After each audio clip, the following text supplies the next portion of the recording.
invited to appear in Parliament in the National Assembly tomorrow at 5 p.m. I want to confirm the members, Speaker of Kenya, that other than myself, at that time, to respond in silence. However, considered that I'm elected by the people of Kenya directly. On 9th of August 2022, Kenyans woke up early to go and vote in their president and deputy president. And out of the millions of Kenyans who turned up, 7.2 million Kenyans decided willingly that Dr. William Ruto should be elected as president and Rigathi as elected president.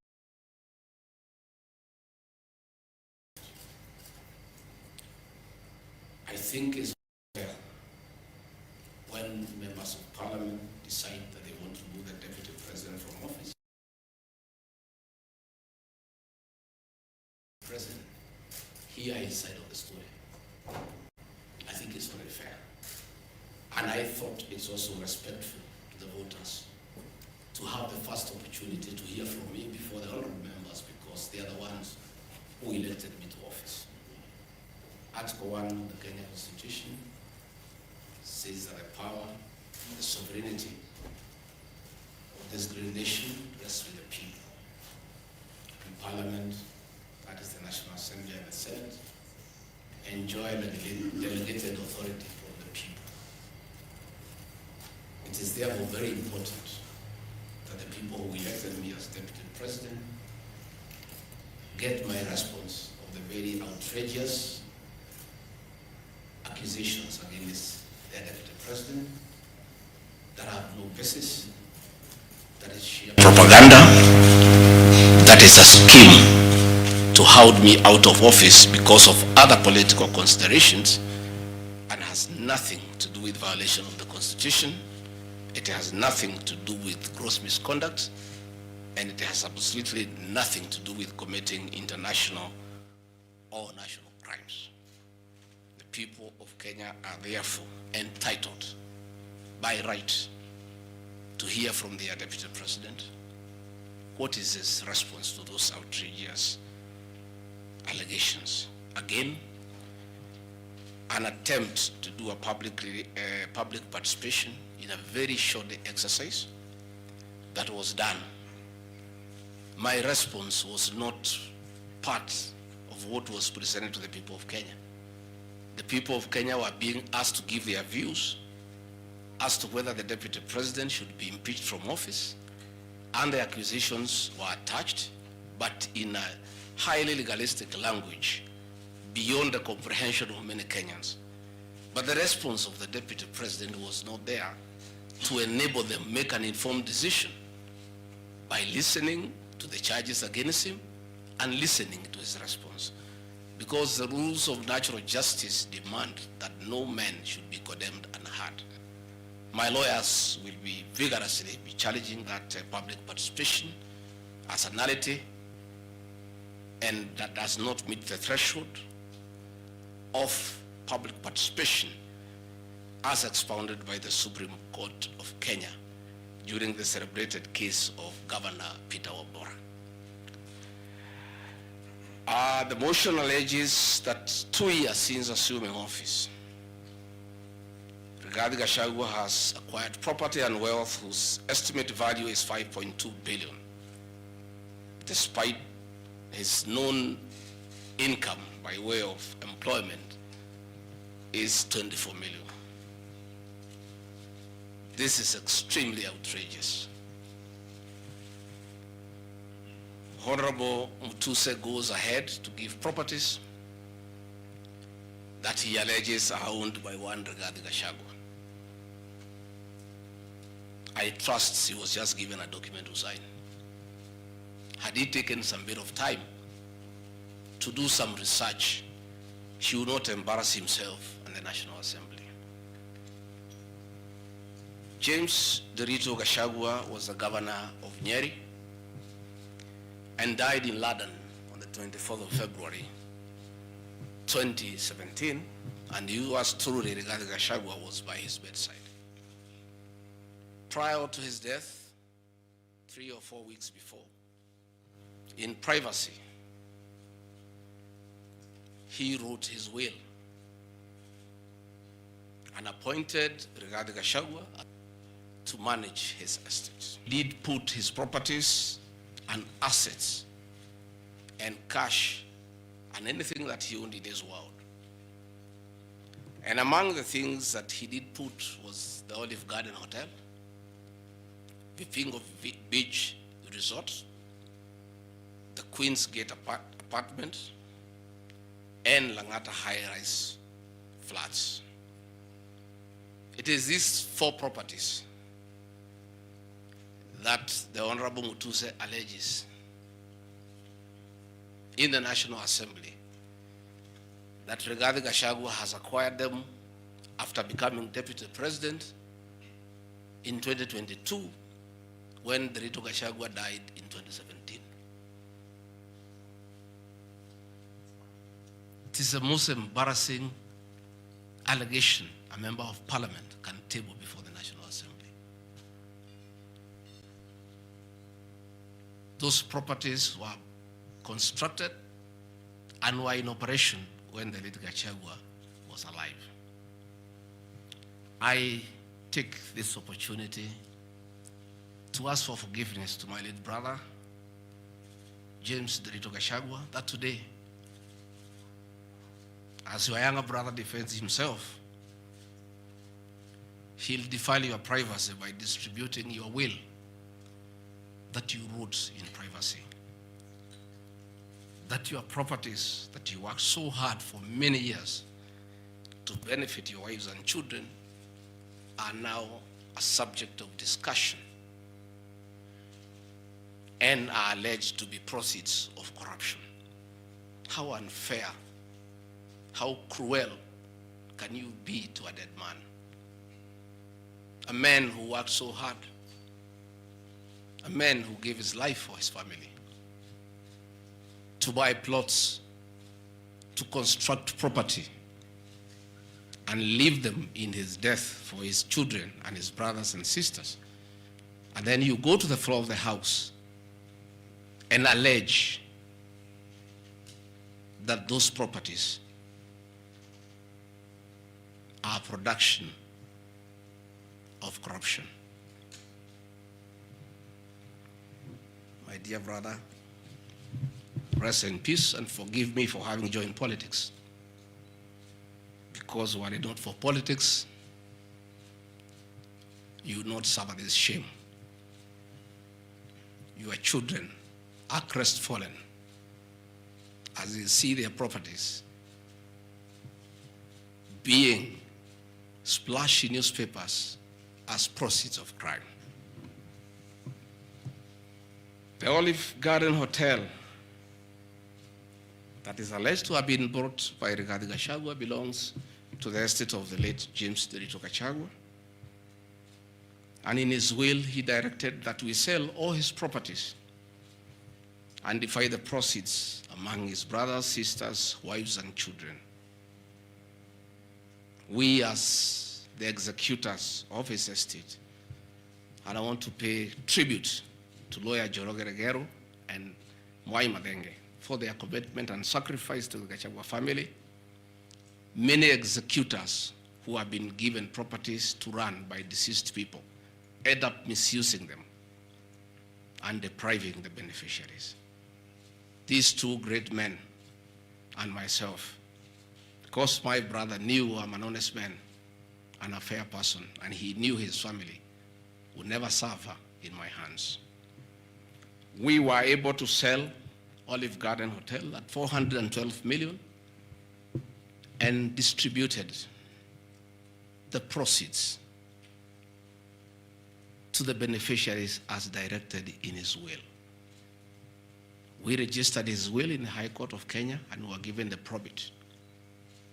And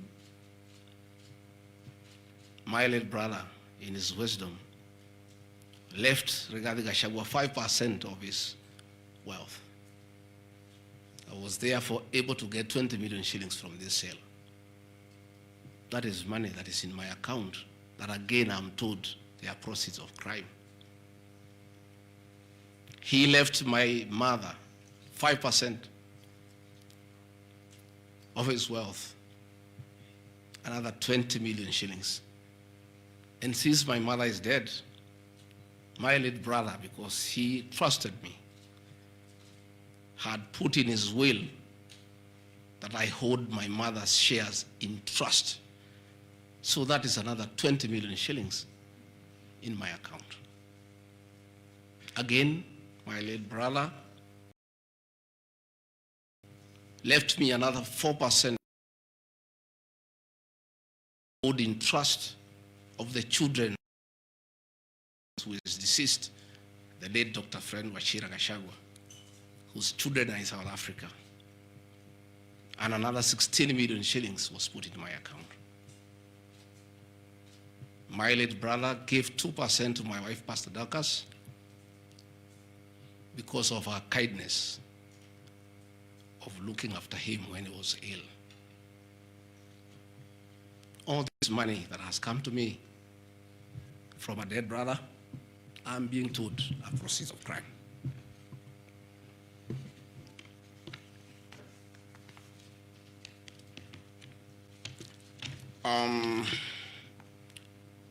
Queen's Gate Service Apartments, another property belonging to the late Gachagua, is another property that I'm told I've bought as when I'm deputy president. That is why I have 5.2 billion worth of money. And this property, again, we sold the Cooperative Bank of Kenya, the staff retirement benefits for nearly 600 million. And this money we utilized to pay his debts. And today, as the late Gachagua rests in heaven, he has no debt. Again, I want to thank my fellow executors, Njoroge Regeru and MATIANG'I, for what you have done for my brother. Vipingo Beach Resort in Kilifi was Gachagua's holiday home, a beautiful palatial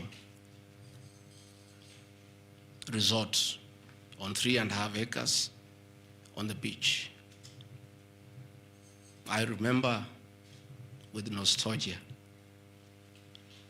that he used to host us there every Christmas to enjoy ourselves. This property belongs to the estate of the deceased because ourselves have a family. We want to retain it for sentimental value so that when we visit there, we remember him. The Honorable Mutuse again goes to the, in a very emotional manner, quoting the Bible, says that this property has been bought corruptly by the deputy president without knowing where the money has come from. I have seen some land, Rogoro Kiamariga, 1223 in Mathera East constituency. To start with, Rogoro Kiamariga is not in Mathera East constituency. It is in Mathera West constituency. In haste to dispose of the deputy president because of political deceit and conmanship and betrayal, they could not even get it right where the land is situated. They were in such a haste to get rid of the deputy president. The land is Ruguru/Kiamariga, 1223 in Mathera West constituency. It's a 2-acre land. It's alleged it has a helipad. It's a lie. The land is too, and I have planted napier grass for my dairy unit. I bought it at 3.5 million shillings. Again, from my dairy farm. I have a dairy farm, 50 cows. And I do make an income of almost 1.5 million shillings every month. They afford to buy of land. And I take this opportunity.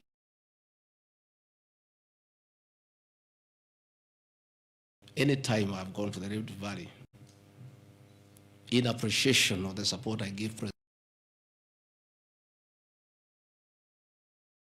gives me a cow or two. And within 2 years, I have the largest dairy farm in Madeira of the Kalenjin people. I want to thank them for their kindness.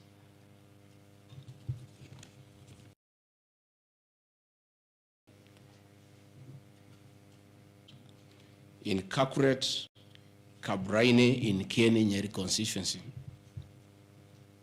as Deputy President of the Republic of Kenya, I saw the Honorable Njoroge Wainaina, the MP for Kieni, signed the notice of motion to impeach me on the allegations, this one being among them.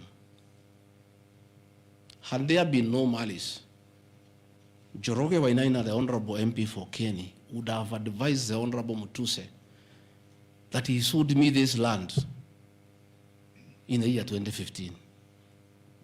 I have a sale agreement I'll give you with this picture. I bought this land from the Honorable Njoroge Wainaina in 2015. I was not even a member of parliament. Yet he has appended his signature that I should be impeached and go home for having corruptly bought 40 acres of land in Kakuret. In fact, the land is not 40 acres, actually 35.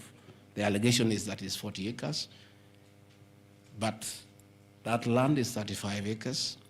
The people of Kakuret know it. I bought it from the Honorable MP for Kieni, and had he read this motion, I'm sure he would not have signed it. But as you all know, there was a lot of coercion, there was a lot of intimidation, and I'm sorry that I'm told the Honorable Wainaina is admitted in hospital because of threats, coercion. He is being forced to hang a brother against his will and his conscience. These are the lies that Mutuse brought to the National Assembly, and asking the people of Kenya to get rid of the Deputy President of the Republic of Kenya based on lies. I have seen another ridiculous allegation that the Honorable Rigathi Gachagua, Deputy President of the Republic of Kenya, has since becoming Deputy President, acquired 80 acres of land in Meru. That is false. What is true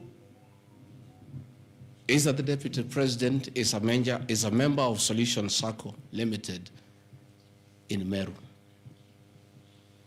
And for those who do not know, the Deputy President is half Meru, half Kikuyu. His mother, the late mother, Kirigo Gachagua, was born in Meru in a place called Katheri, and thereafter settled in Kiberesha. Deputy President Rigathi Gachagua sometimes is a lonely man. His father is dead, his mother is dead. His brother, Derito Gachagua, the governor, died of pancreatic cancer. His brother, Dr. Fred Wachira Gachagua, died because of alcohol. His other brother, Jackson Riani, died because of alcohol. His sisters are married.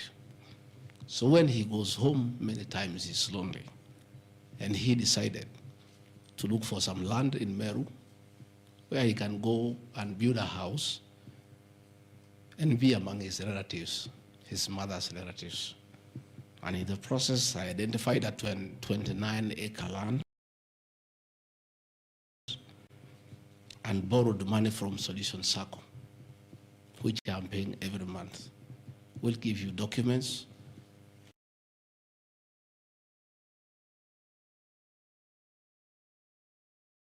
That I have bought from a loan that I have taken as a member of Solution Circle in Meru, the land of my mother. and which I call home.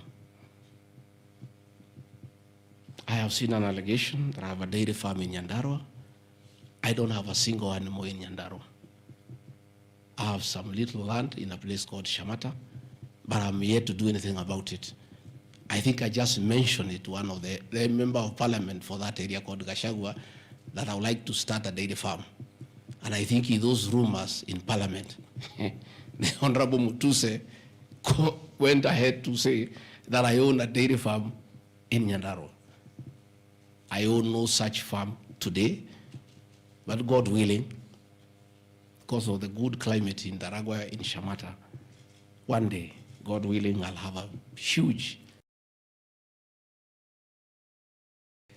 I have seen companies listed just to create an impression that Rigathi Gachagua is doing business. I want the people of Kenya to know that Rigathi Gachagua was a businessman before he became a politician. And he had a life, and that life is part of his history. So getting companies 15 years ago, 13 years ago, 10 years ago, and publishing them.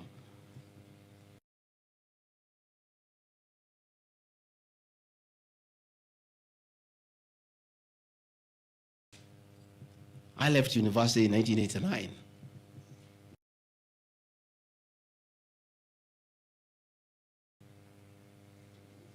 I left for the private sector for another 15 years. In those 15 years, I was a very astute businessman.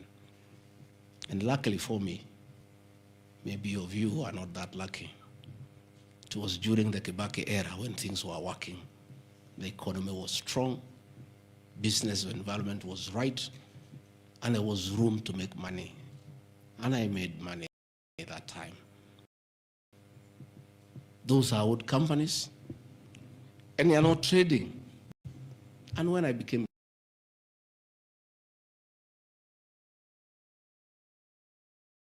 and I told them to continue doing business and not to do business with the government because I don't want conflict of interest. I want to confirm to the people of Kenya tonight that no company owned by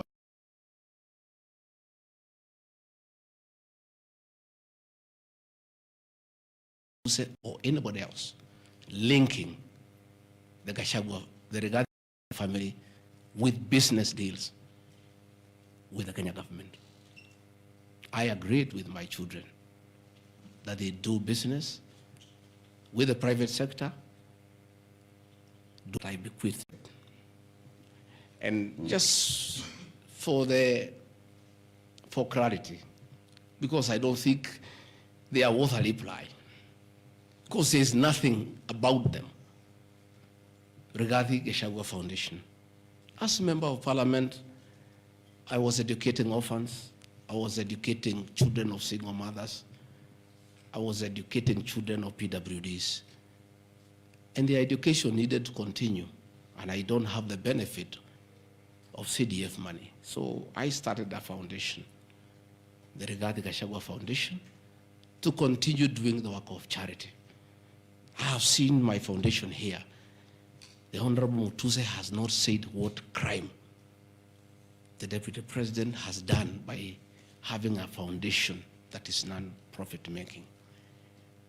For the purposes of clarity, I'll give you the bank statement for this foundation. I have only received a total of 12 million shillings from well-wishers, which have educated children, have educated students at Pwani University, and other vulnerable people. Dorcas Rigathi Gachagua Foundation is just an attempt to bring my family into mud.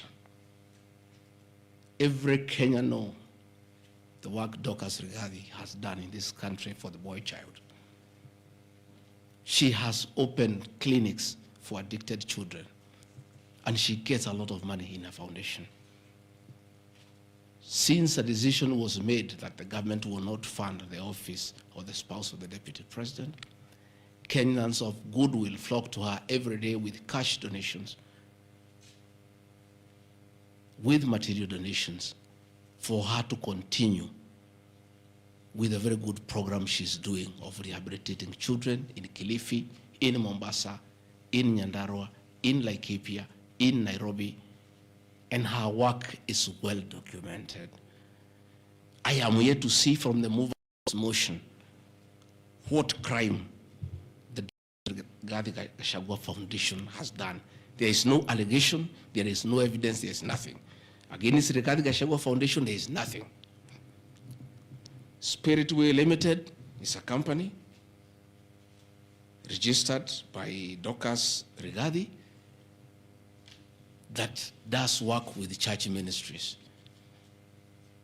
This ministry has not traded, does not even have a bank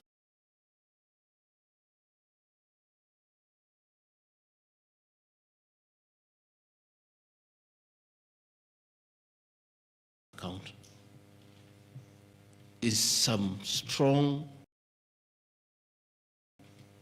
women of God who have come together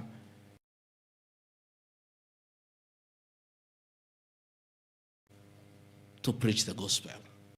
The mover of this motion has not indicated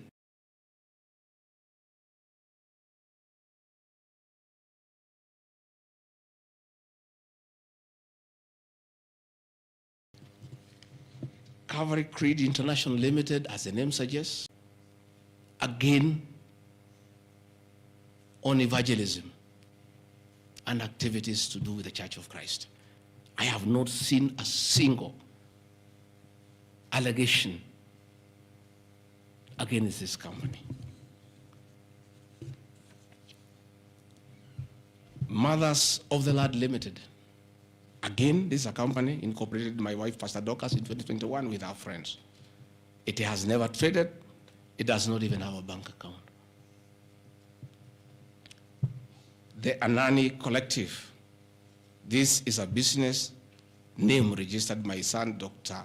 Keith Rigathi, in 2021 before I came into office.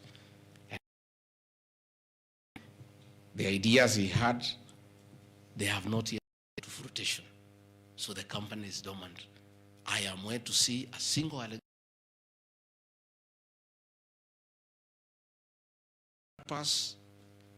Apartments Limited, a company that the executors of the late Gachagua put together to manage Langata View Apartments. The late Gachagua left 80 apartments for his children in Langata and asked us to sell and the proceeds to the wives, the children, and the brothers in a formula that he gave. In a family meeting that I chaired, we agreed as a family that we should not sell the flats. We should share them so that everybody can be getting a rental income. As he gave to me, I have 10 flats. His daughter has 10, his wife has 5, another one has 2, another has 1. So we did put this company together called Grad Bypass Apartments Limited. This is a company that will be managing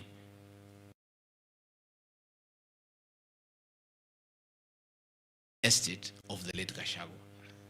Again, this company has been put here by the Honorable Mutuse as a company set to manage flats belonging to a dead good man, future of his children. And in his death, he is being haunted. Announcement has been made that Rigathi Gachagua is no longer useful to this administration. He is a spent cartridge. His work was to help fight Uhuru Kenyatta and get President William Ruto to power. And thereafter, he is of no use. So he should be dispensed with, and somebody else can be appointed against the will of the Kenyan people. That is the viciousness that we are even fighting the dead. How insensitive can we be? What is this power thing? That you even fight the dead for you to entrench yourself in power and get rid of your perceived political enemies. I appeal to the people of Kenya to have respect for the dead, if nothing else. People may have money, they may have power, they may have everything, but they must remember that it is very respectful to respect the dead. Please, stop haunting my late brother. Don't put him. He committed no crime by working hard and leaving an inheritance for his children to look after that property.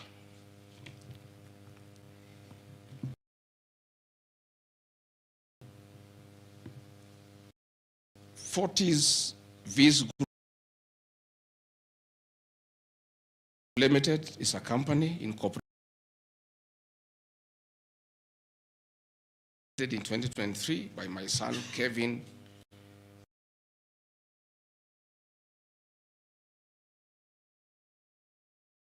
Company has not even taken off. They are still figuring out.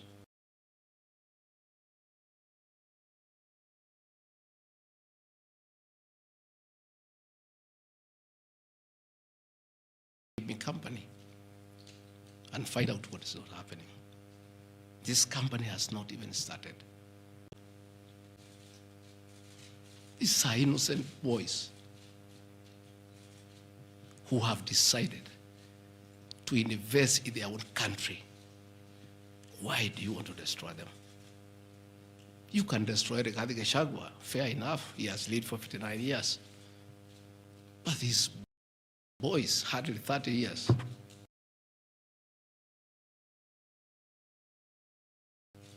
Why?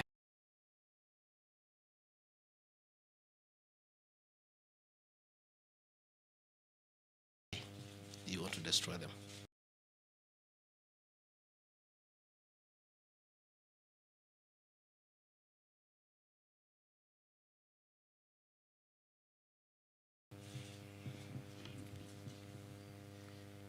Pioneer Medical Company Group.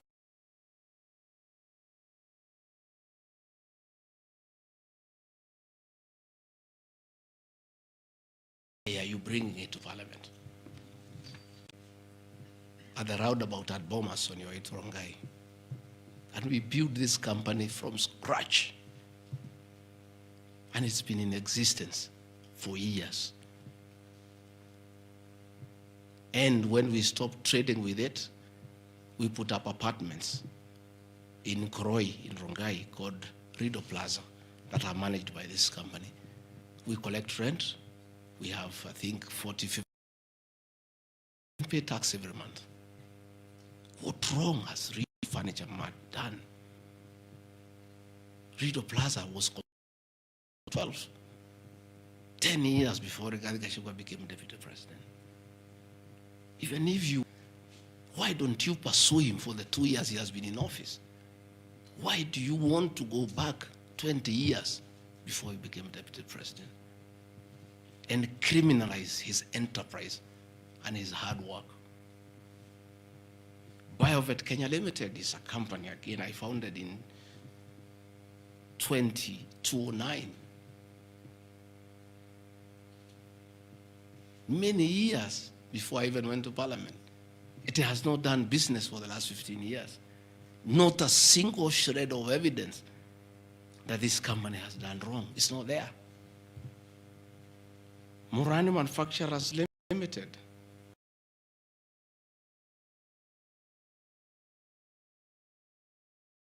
It's a company that is founded by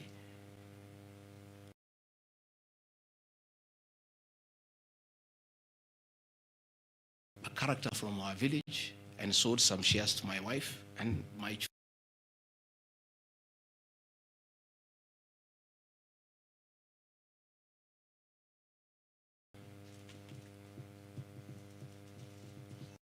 This company has never traded in government. It has not done any business. It is actually dormant. I'm told the account has only have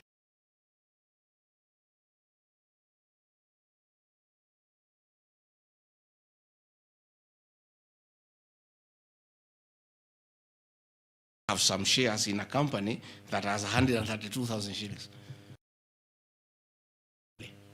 In 2009, during the Kibaki era, it has not done business for 15 years. We demand that you say what this company has done. Wamunyoro Investments Limited is a company named after my village in Wamunyoro, which I founded in the year 2001 as a construction company. This company owns a lot of property. The country was on sound footing. Since I became deputy president, we ceased all activities of this company. It has not done a single transaction with anybody. The company is dormant, but it owns property. Those properties were bought and acquired long before I became deputy president.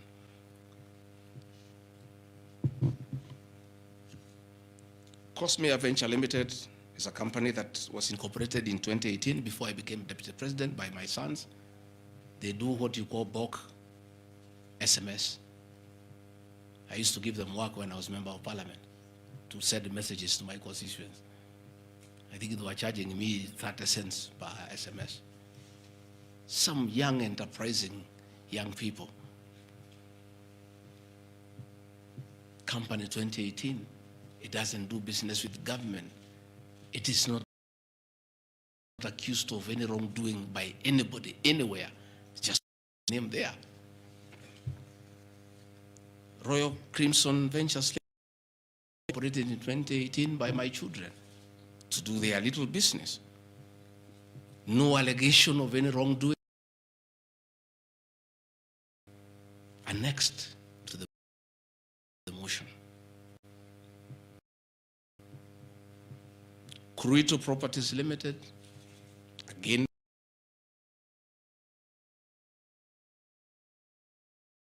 the Vipingo Hotel. No details of any accusation, any wrongdoing, nothing. Crystal Kenya Limited, this company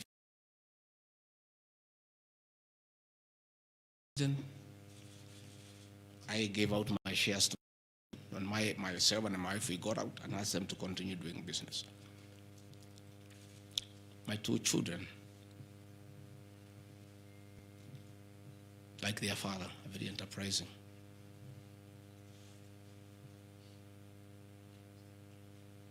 Nyeri County, where I come from, we were hit badly by COVID, and all our hotels shut down. Hundreds of jobs were lost. Many people who were supplying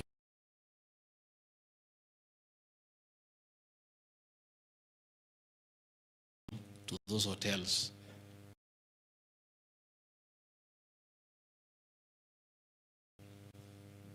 shut down. The two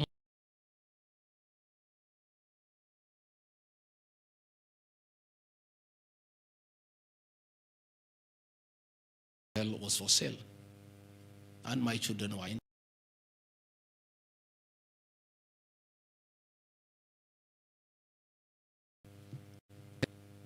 It's a government.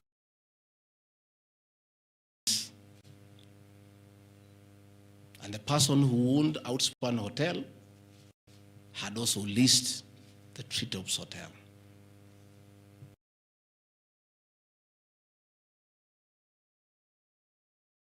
An assignment of the lease So they don't own Treetops Hotel.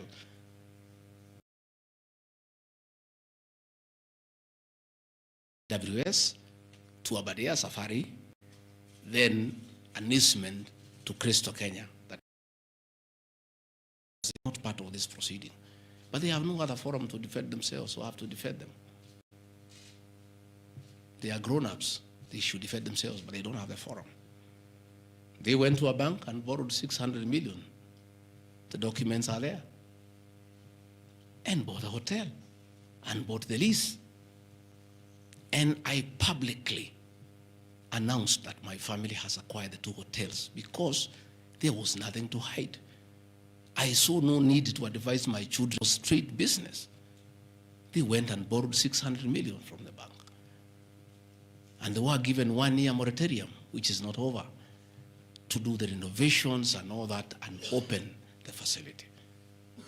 But I want to thank my son, Dr. Keith Rigathi. He worked very hard. That I think last month or so, I was at the treat-offs with the British High Commissioner.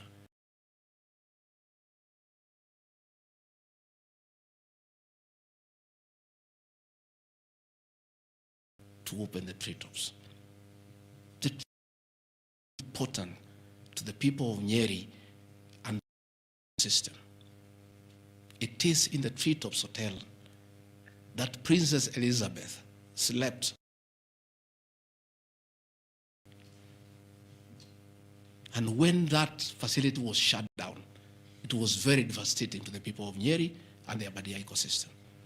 So when the people of Nyeri heard that the son of the deputy president is interested in leasing that facility from KWS and reopen it, there was joy and ululation in the Aberdares. Since this hotel opened, 45 Kenyans are back to work. The vegetables to that hotel. The local butchers are supplying me to that hotel.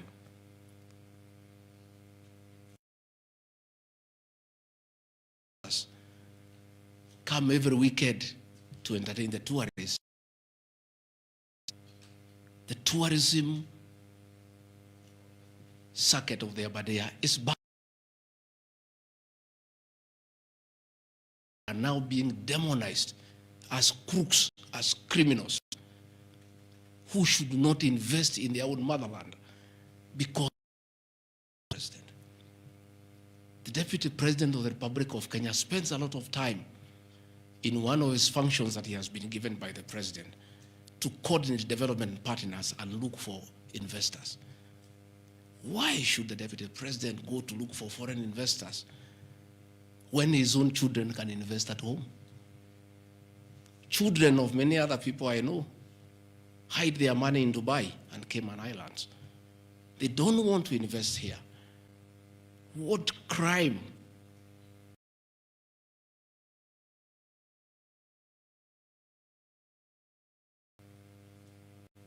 have the children of the Deputy President of the Republic of Kenya committed by borrowing money from a bank?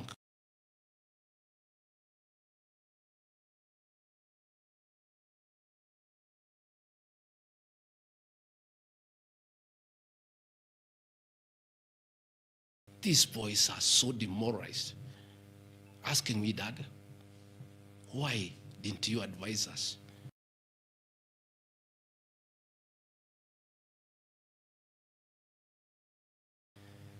Are we criminals by virtue of being your children?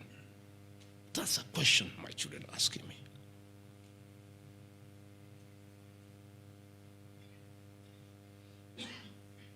What crime can children of Kenya commit? Borrow money from a bank and start an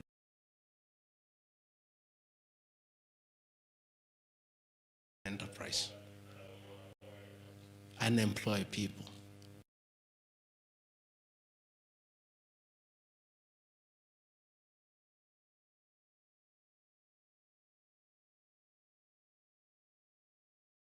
How unfair.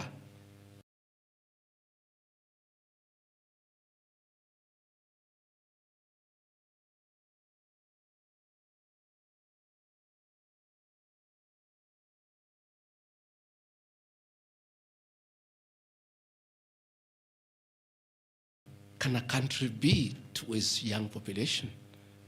To condemn them.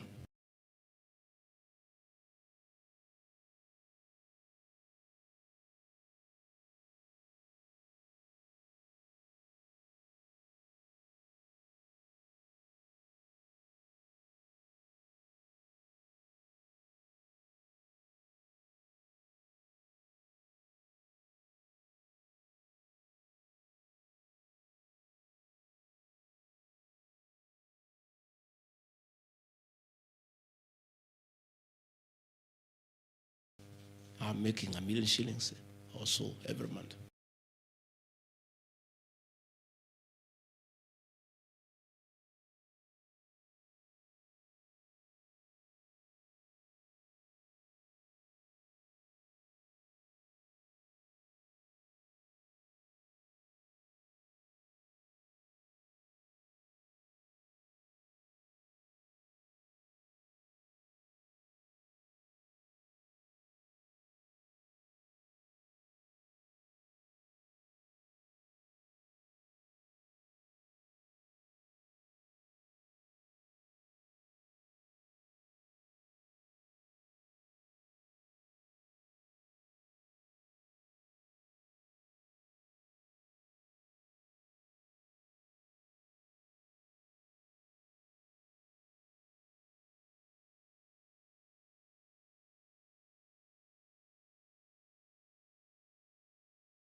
Before I became deputy president,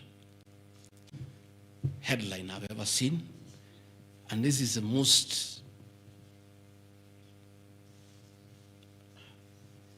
I like a proper one, and I don't want to speak in Kikuyu. I think somebody needs to give me some water. What I want, I'm looking for,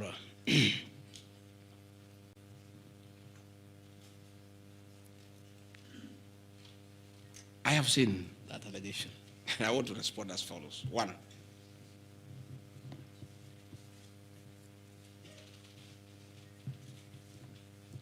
there is Andrew Mulwa, he has sworn an affidavit with the false allegations. And he had better be very careful, because he has made a statement on oath. In the affidavit, he says that Deputy President was involved in KEMSA 3.7 billion irregular procurement of malaria nets, either directly or through proxies. Further,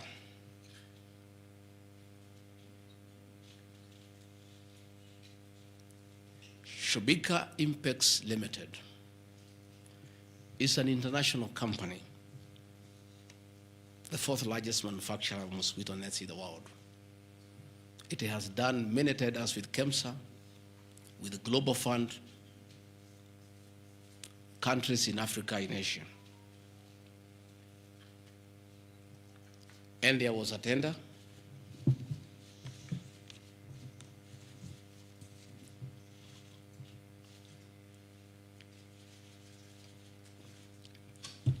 There was a tender funded by Global Fund through KEMSA, and it was an international tender for manufacturers. The company owned by my son Christo Kenya Limited are not manufacturers, and they did not participate in any way in the tender, in any way. What happened is that in the year 2014, 8 years before I became Deputy President, Shobika Impex Limited appointed Christo Kenya as their local agent, whose work is to do their errands and follow their supplies at the ports of entry. Christo Kenya did not participate in this tender. It was done by Shobika.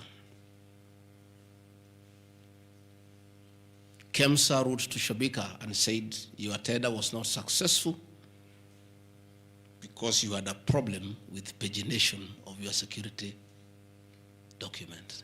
Pagination. Those of you who have done tenders, you number the pages. And if they are not right, you can be disqualified. And therefore, they were told, can you come and collect your bid board, your original bid board? That's what happens. If you participate in a tender and you don't win, you are asked to collect your bid board. And they kept on coming to collect the bid board. It was not available for almost 3 months. And they asked the local agent, that is Christo Kenya Limited, can you follow up on our behalf? We participated in this tender. We did not win. We have a letter asking us to collect the bid board. We are waiting for it because this is money that is tied as our agent in Kenya. Can you follow up? And that is why when my son, on behalf of Christo Kenya Limited, went to KEMSA trying to follow up. And when it was not working, he brought it to my attention and I made a call to Mr. Andrew Mulwa, asking, my son has been here. There's a little issue about a bid board of an unsuccessful tenderer. Why is it that this is money that is tied? And these are foreigners, these are foreign investors. We don't want to make life difficult for them. Please, why don't you release it to it unless there's a problem? Oh, he said, no, the matter is under investigation. That is why we cannot release it. The bid board is with the SEC. I said, fine. If the matter is under investigation, so be it. Right along, the investigations were over. EACC wrote to KEMSA and returned the bid board. KEMSA in return wrote to Shobika and returned the bid board. End of story. Shobika did not win the tender. They were not awarded the contract to supply the nets. No nets were supplied by Shobika. No public funds were lost.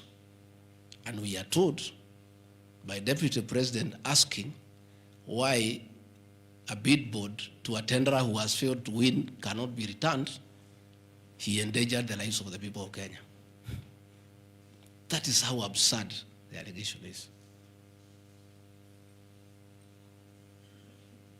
There is no evidence that the company with my son participated in the tender. They did not participate.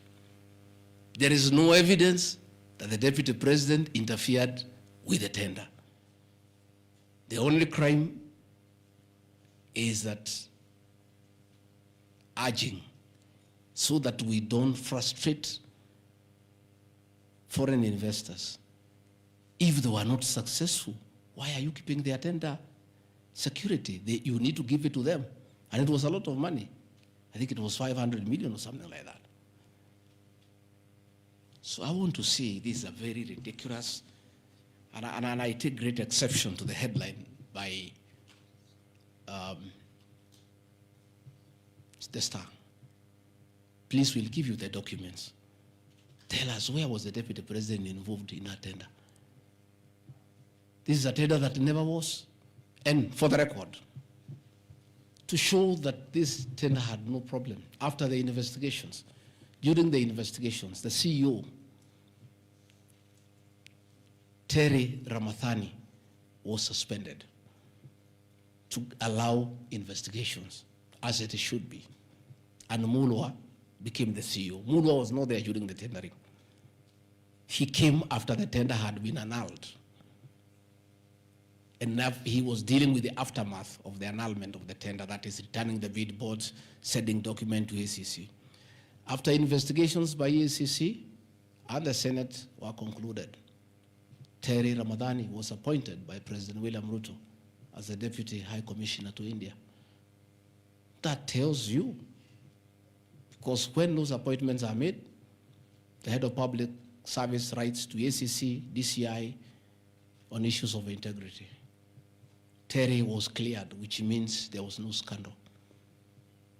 And again, and most important, no public funds were lost, no nets were supplied. Therefore, this is another fishing expedition to just justify the 5.2 billion. I think that is why they were putting the 3.7 billion to make the maths to add up. You know, when you want to talk big figures, you must look for 3.7, 600, and all that. Even all these things I've read here, if you take your phones, we are nowhere even, we have not reached 2 billion. Because Olive Garden, 400 million. Queensgate Apartment, 600 million. Outspan and Treetop, 600. So these are just figures that were being put to the people of Kenya so that they can see us into bad light. Unnecessary and expensive renovation at the official residence in Karen and Mombasa. How Mutusen knew it's unnecessary, I don't know. He has never been here. You guys were here before. When President William Ruto was deputy president, he was denied funds for 5 years. This place was in very high state of disrepair. It took me 7 months to move in. The roofs were leaking, the toilets were blocked, the septic tanks was broken down, the borehole was broken, there was nothing. Parliament, in its own wisdom, allocated funds for the renovation of this residence. As a deputy president, I have nothing to do with public expenditure. In fact, at that time, the accounting officer, between 2022 and 2023 financial year, was the State House Controller. Procurement was done, tender was awarded, and the renovations were done. And you can see the place looks good. There was need to dignify the office of the deputy president because he has a function of coordinating development partners. Ambassadors and high commissioners and all sorts of international visitors are always here. So to dignify the office of the deputy president, the residents needed to be in the right standard, and that is not my decision, and I have nothing to do with it. As for the contractor who was awarded the job, I don't know him, and I don't need to know him. I have no business. Where he transferred his money, I would not know. I have no access to his account. Whether he is related to me, the answer is no. I don't know him. And for the record, I don't wish to know him, because it's not necessary.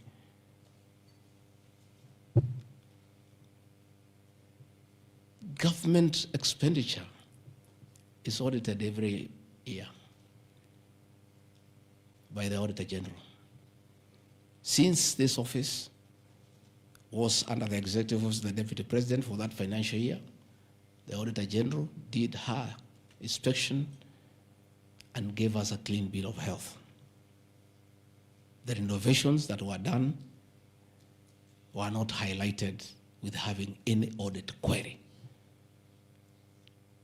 If the Honorable Mutuse had taken his time to look at the Auditor General's report, he would not have brought this baseless accusation. And even if there was an accusation, it should be directed to the accounting officer, who is the State House Controller, not me. I don't deal with procurement. I don't deal with financial management. I don't deal with anything to do with public finances. But since the matter has been raised, I have to answer to it. I have looked at the Auditor General's report, clean. I have looked at the contract, it's signed by the Controller of State House. As to the work, that I can attest, they did a very good job. And this residence has been dignified. The same with the residence in Mombasa. You know, the residence in Mombasa is where President William Ruto and his wife, Mama Rachel, were chased away, and the house allocated to the regional commissioner. And on assuming office, I took up the residence. It was in state of disrepair. Again, it was renovated. It's a good place. And I normally go there when I go to Mombasa. And it makes a lot of sense, because before the renovation of that residence, anytime I went to Mombasa, I normally have a huge delegation of security people, hospitality, and all that goes with the office, not really me. The bills were very expensive. It makes a lot of sense to have an official residence for the Deputy President in Mombasa, so that when he is there, you cut down on public expenditure.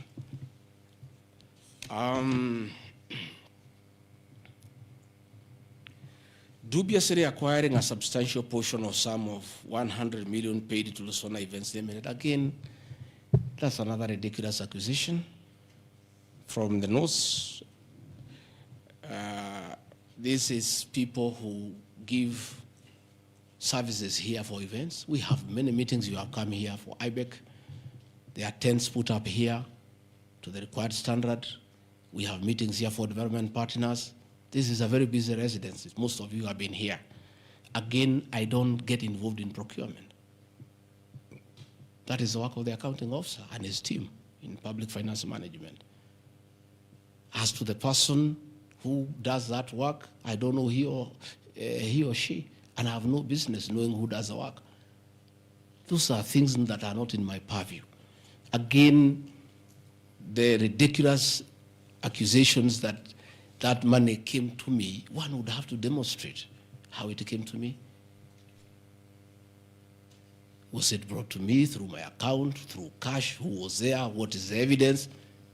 Again, it is just trying to throw mud at me. And I want to say that that accusation is baseless, and we believe, we want to see the mover of the motion coming up with tangible evidence. Again, these accusations lack particularities and specifics. They are just generalized accusations. Again, we'll be challenging that again in court, because there is a ruling that grounds of impeachment must be well-grounded and must be particularized and specific. This is just an allegation. Where is the nexus between the supplier of events to this residence and the Deputy President, Rigathi? There is no nexus. I don't know the person. I don't know the company. I'm not involved in the procurement. I don't even know how it is procured. All I do is I want events, and they are arranged, and I take part in those events.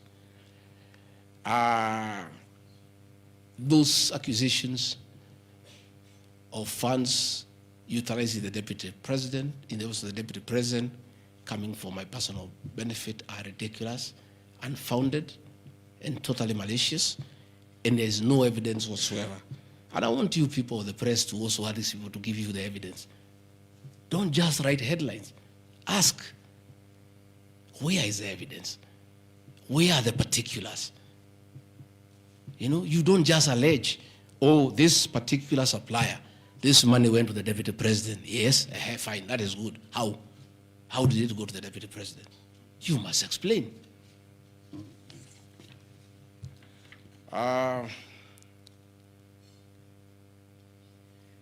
Alleged sensational but false allegations against Lady Justice Esther Maina.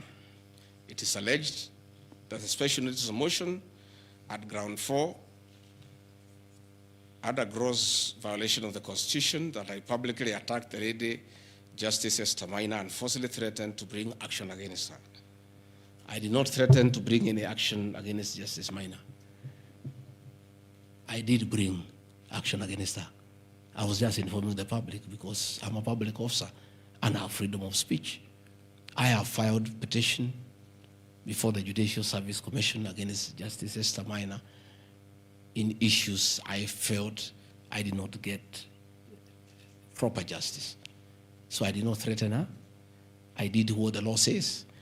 If you are not happy with the conduct of a judge, you file a petition before the the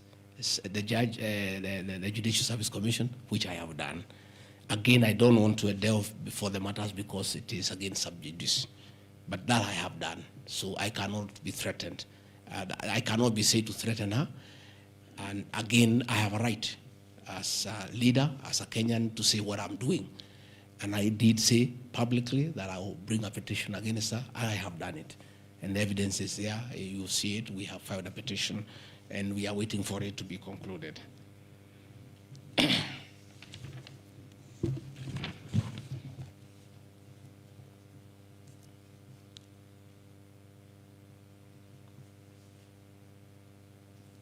Again, I want to emphasize that my statements were protected speech consequent to a decision by the land judge in a matter involving my personal assets, which I disagree with and found to be wholly unfair.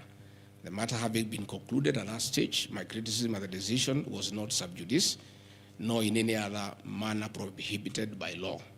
While I respond to the ruling of the land judge, I was in absolute disagreement with it. Contrary to the assertions, the special motion, I did not forcibly threaten to bring action against the learned judge. I took legal action available to every citizen of Kenya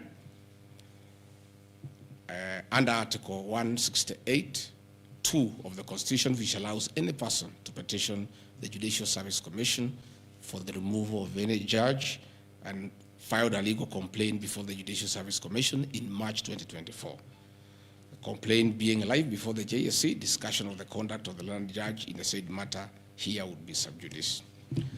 Diverting materials meant for construction of Kilifi Malindi Highway to tarmac a private load to Vipingo Beach Resort. Again, I said Vipingo Beach Resort belongs to the estate of the late Governor Gachagua. The facts are as follows. King Charles III visited Kenya between 30th October 2023 and 3rd November 2024.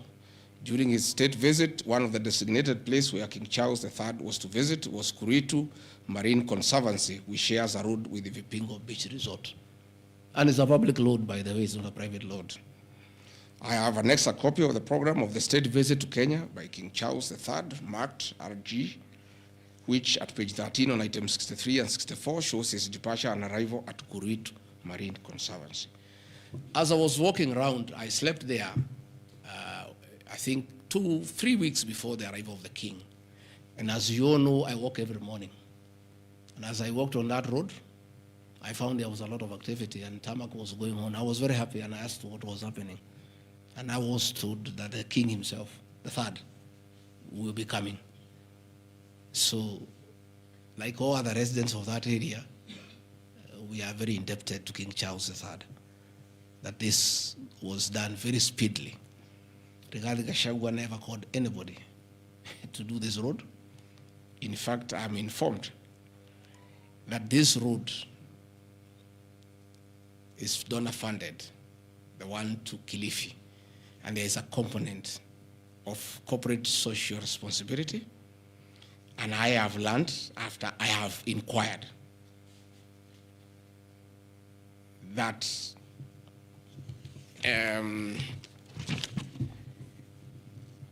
these people of there is a That road is called Takaungu Shariani Vipingo. It's off the main road.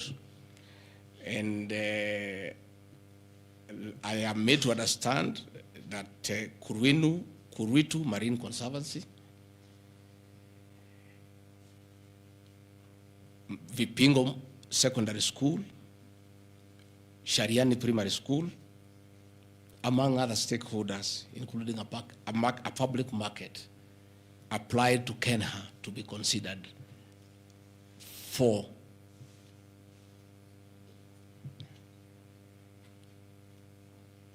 corporate social responsibility. And I think the issue of the king hastened that request.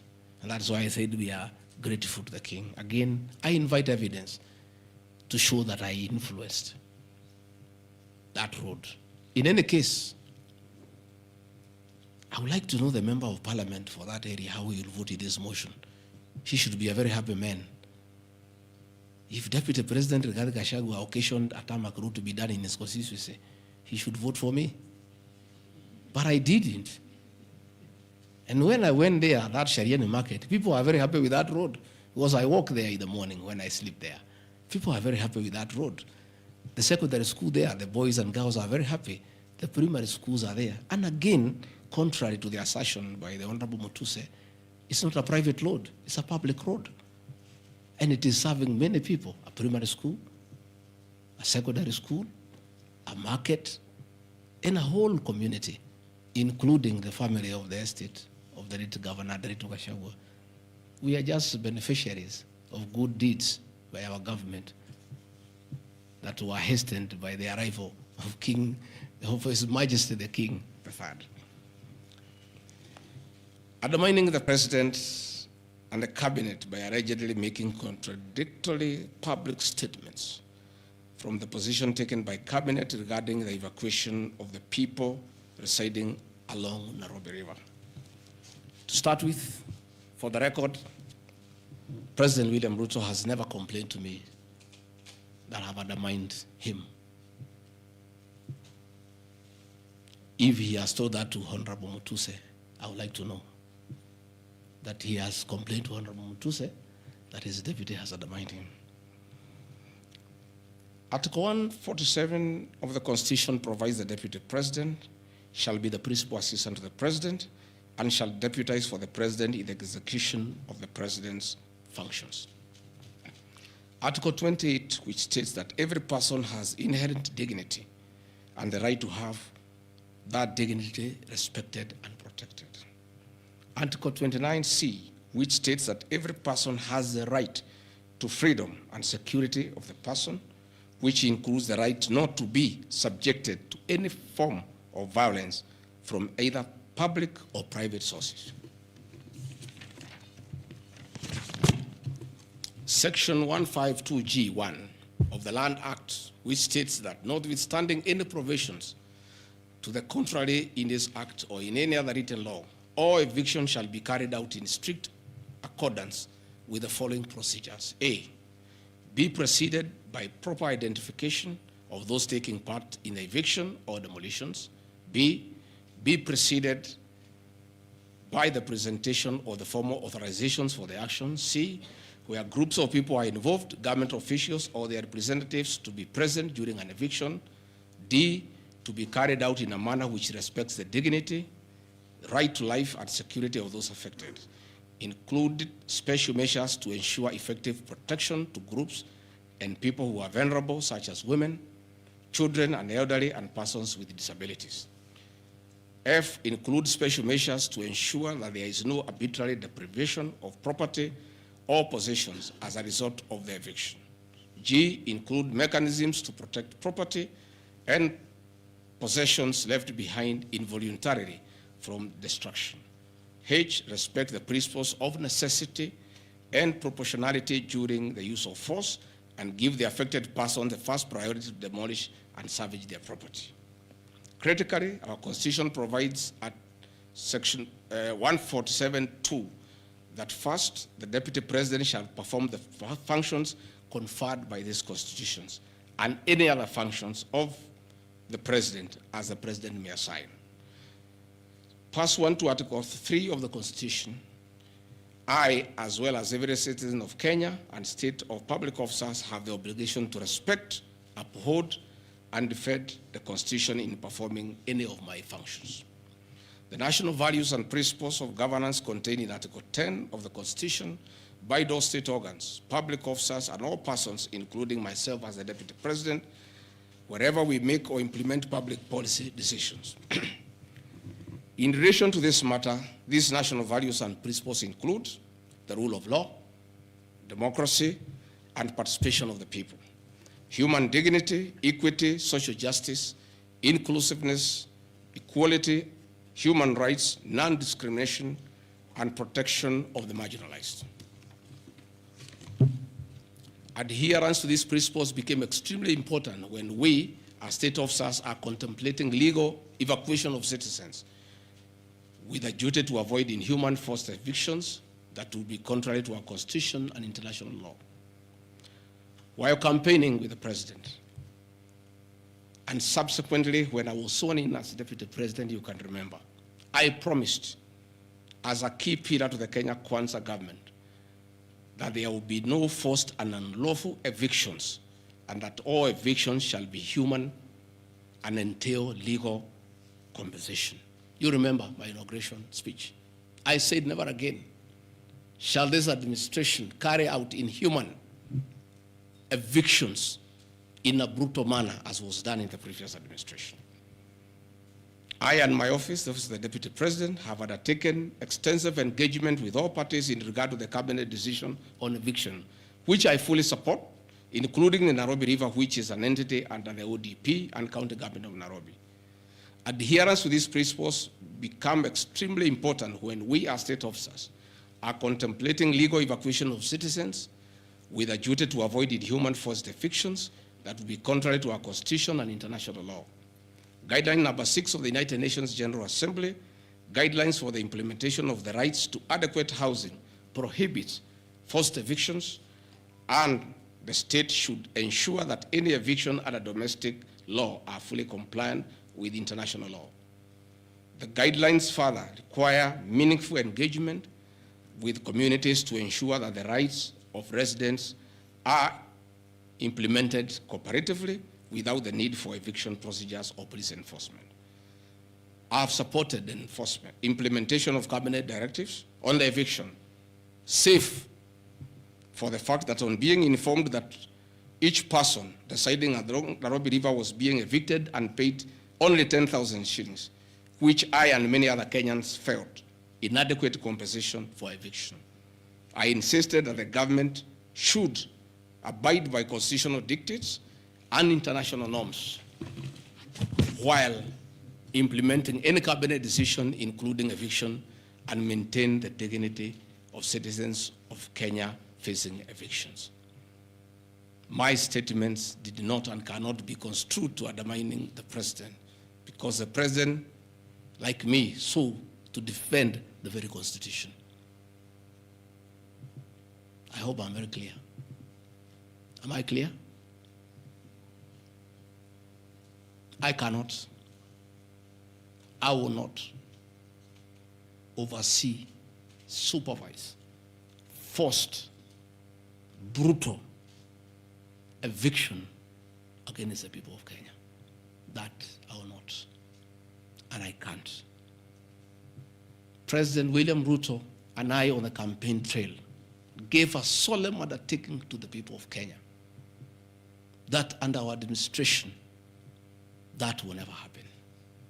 So when I was asked to oversee brutal,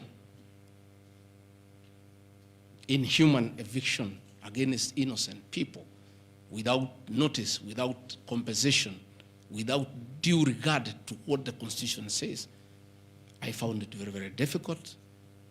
And I rescued myself and allowed the CS for Interior, the Head of Public Service, the PS for Internal Security to proceed.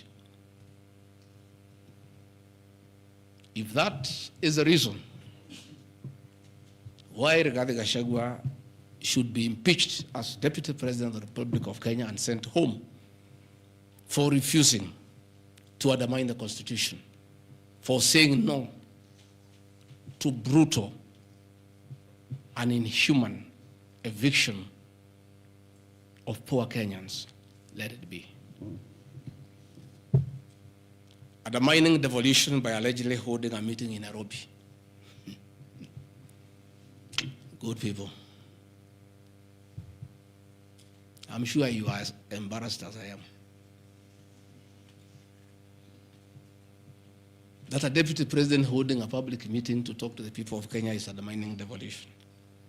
To start with, Deputy President Rigathi, in the duties spelled out by the President under Executive Order number 1 of 2023, he has the duties to coordinate intergovernmental relations. I work with the governors. This is the home of devolution. I hold meetings with the governors every day. I chair IBEC. I cannot be accused. And I need evidence tabled that I undermine devolution. The motion alleges that on 29 September 2024, I unlawfully interfered with the running of the Nairobi City Council government by holding a public rally where I allegedly incited citizens against law directives of the county government on planning and relocation of markets. This is my response. It is not true that I incited citizens against the law directives of the county government, as alleged. I wish to clarify and point out that when I held the public rally, I merely requested the governor of Nairobi County to speak and listen to grievances which were being raised by the market traders. Videos will be produced tomorrow in the National Assembly. I, Rigathi Gachagua, asking Governor Sakaja to take time to listen to the people and listen to their grievances. The traders had sought me out to intervene and request the governor on their behalf to dialogue with them and seek a solution to their grievances with regard to the relocation of markets. Had the governor listened to these traders, they would have had no business coming looking for me. All I was saying is listen to the people. Before you relocate them, have public participation. Most of those traders have lived in Wakulima market for 40 years. They wanted to discuss with the governor what happens to us, what happens to our customers, what happens to the distances that we cover, what about the extra cost of going to the new relocation? And I think the traders were right. Requesting a meeting with an elected leader is their right. And when they requested me to go and meet them, because they were desperate and they needed somebody to hear to them, I did go and speak to them. Again, this motion alleges that on 20 September 2024, I unlawfully interfered with the running of the Nairobi City Council by inciting citizens against law directives of the county government. The leadership of Nairobi business traders approached me sometime in March 2024 at my official residence to discuss multiple issues affecting business and requested engagement in the resolution and intervention on these issues adverse to business. Consequent to this meeting, I directed that short, medium, and long-term strategies be undertaken, coordinated by the Office of the Deputy President, to address the issues raised that are cross-cutting with the agencies including KRA, Kenya Post Authority, Counterfeit Authority, Kenya Bureau of Standards, the National Police Service, Kenya Copyright Board, given that devolution is under the Office of the Deputy President. I was just doing my work. On 11th April 2024, the Small Traders and Government Agencies Technical Committee, coordinated by my office, held a meeting to discuss issues raised by the small traders, including Udhuru Market, attended by ODP staff in a supportive role in keeping with the draft framework of cooperation and engagement between government, Nairobi City County, and the Nairobi business traders. Subsequent to that meeting, a meeting on 24th April 2024 between Nairobi City Council and the Nairobi small traders and numerous others, the ODP on 22nd July 2024 invited His Excellency Johnson Sakaja, among other state officers, to a meeting at ODP. Officers scheduled for 22nd July 2024 to review the draft framework of the cooperation and engagement between the small traders and the government of Kenya. On 3rd September 2024, the ODP wrote to Governor Johnson Sakaja and all other stakeholders submitting a final combined draft of the framework for review and feedback. After all the engagement between all the parties and the draft framework, Governor Sakaja decided to arbitrarily proceed with the relocation of Muthurwa Market. That gave rise to the cry by the people. Meetings had been held, a framework had been agreed on. And as an elected leader, as deputy president, I think going to listen to people who are in anguish, who are crying, is responsible leadership. The government that President William Ruto and I lead is a listening government. And going to listen to people cannot be an impeachable crime. I would like to know how members of parliament would want to send me home for going to listen to people who are crying that they need to be listened to. I would like to understand. Undermining devolution by allegedly holding meetings to fight alcohol.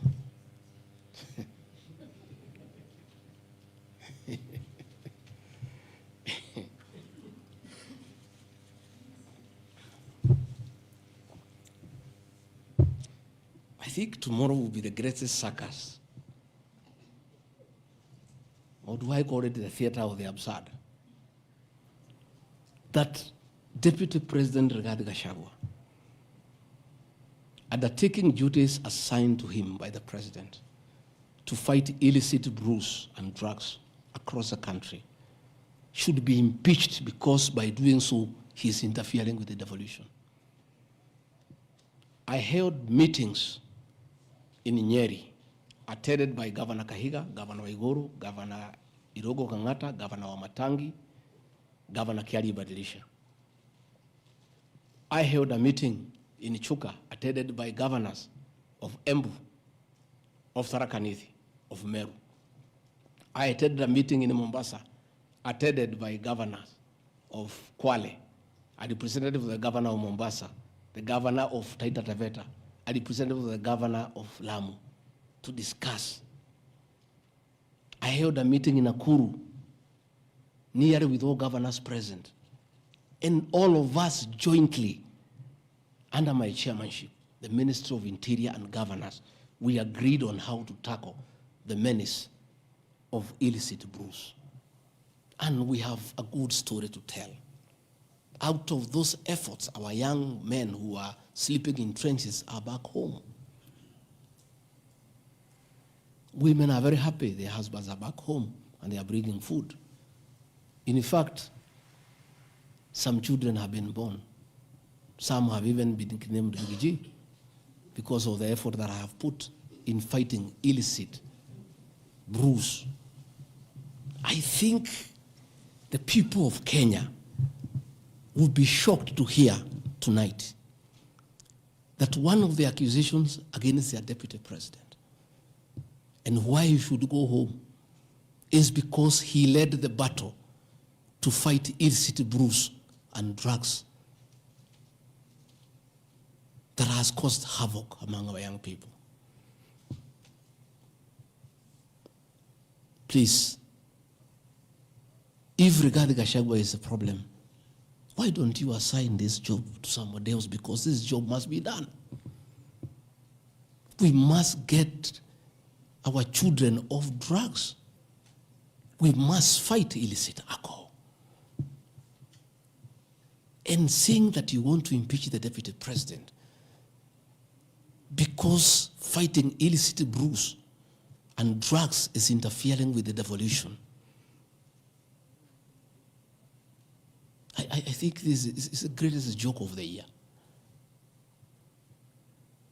Even the 291 MPs who signed this motion, most of them, because I know them, have looked for me personally to thank me for the way I have successfully led the war against drugs and illicit brews. And that is why that sham public participation should have had my responses so that the women could hear that one of the accusations against the deputy president is that he should be sent home because he was leading the war against illicit brews and drugs. I don't know. I think there is something wrong in this country.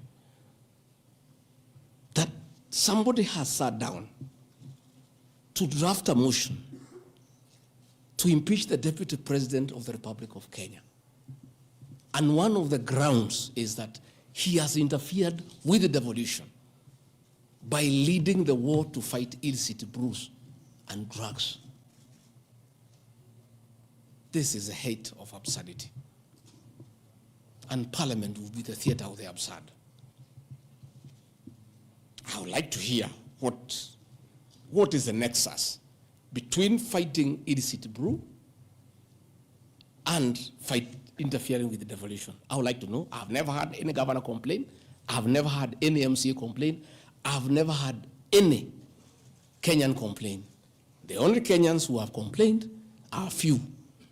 They are the manufacturers who are manufacturing poison under the guise of producing alcohol. Those are the only few ones.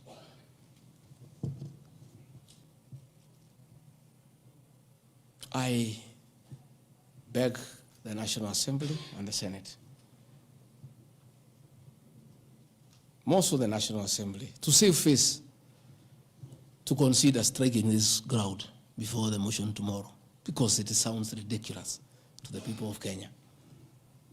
Again, if Deputy President Rigathi has to be sent home for fighting drugs and illicit alcohol, so be it. Sensational statements against the National Intelligence Service and its Director General and other officers. My response. In relation to this allegation, I wish to state that the National Intelligence Service holds a very critical role in ensuring the safety and security of our country.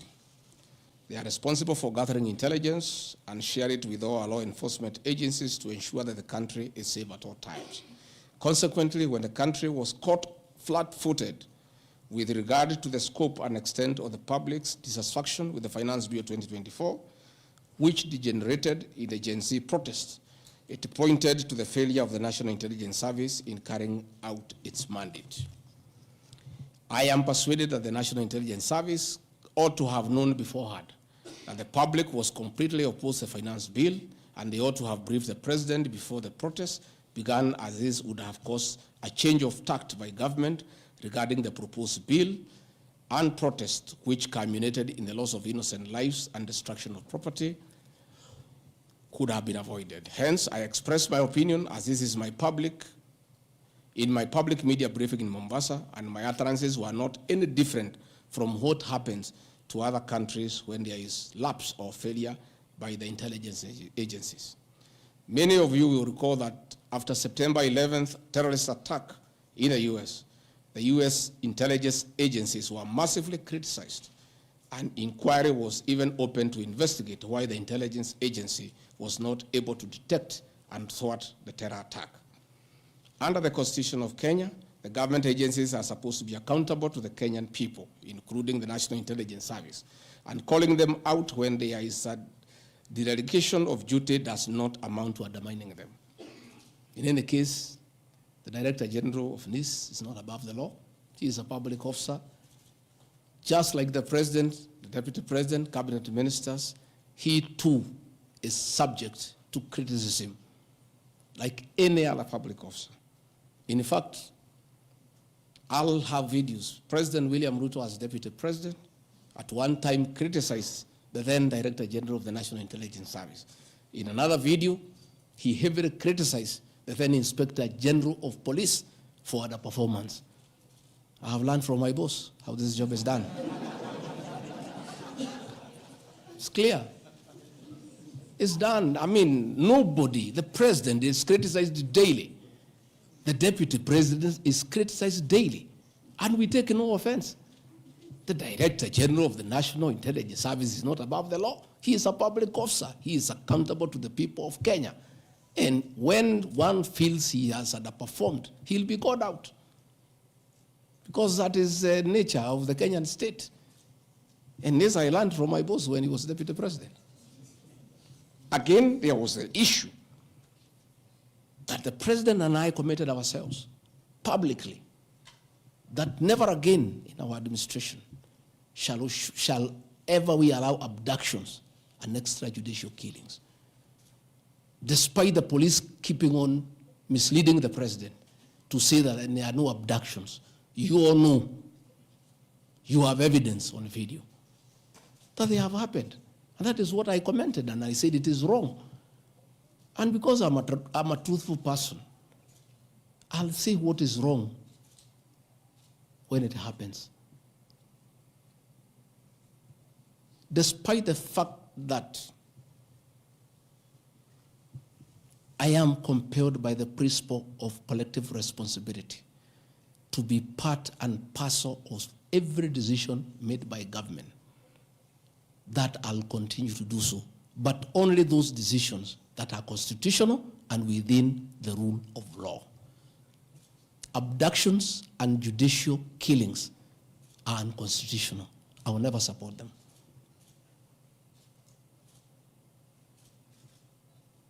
President William Ruto has been criticized left, right, and center. I have not seen him take anybody to court for criticizing him. Why is Rigathi Gachagua being impeached for calling out the Director General of the National Intelligence Service? The Deputy President is criticized daily. The judiciary is criticized daily. The media is criticized daily, including the Star, whom I've criticized today. But that is as far as it goes. And again, despite being just the Deputy President, I enjoy a constitutional right in the Bill of Rights, freedom of speech.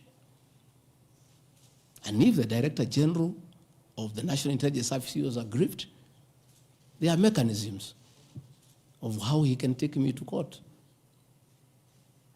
and sue me for defamation.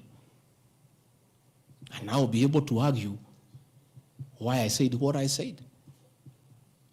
So that is not a ground for impeachment. I mean, that is curtailing liberties, the freedom of expression, the freedom to hold public officers accountable for their actions.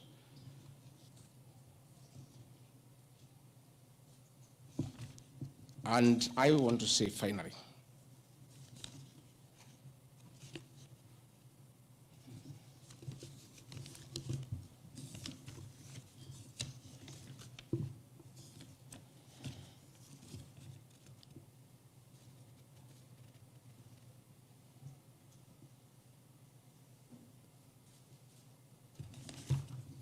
I think I've literally addressed all the grounds because I felt it's important for the people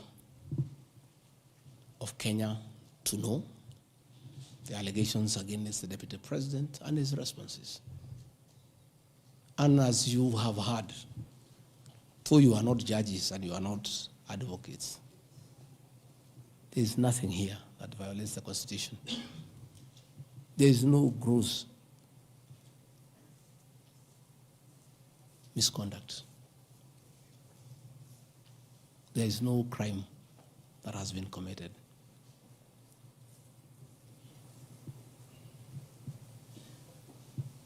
I'm innocent on all these charges, and I want to clarify my apology yesterday to the President did not in any way imply that I'm guilty of these charges. I'm not. This I'm not. My statement was that if there's something I've done to the President that I don't know, that probably has upset him, I ask for his forgiveness. But that was in no way an admission of this ridiculous allegations meant to overturn the will of the people. Finally, in conclusion, I want to say that overturning the will of the people is not a joke. It calls for very serious violation of the Constitution. None of these issues here meets the threshold. We'll go to Bunge tomorrow. I'll be there at 5. for 2 hours, and I'll put my case. In the unfortunate event it proceeds to the Senate, I'll be there again to prove my innocence by way of evidence.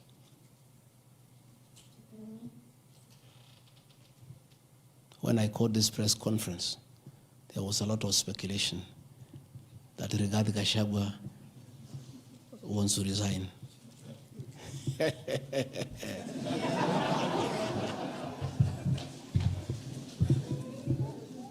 This is a man elected by 7.2 million Kenyans. How dare you suggest to him that he can do so without public participation?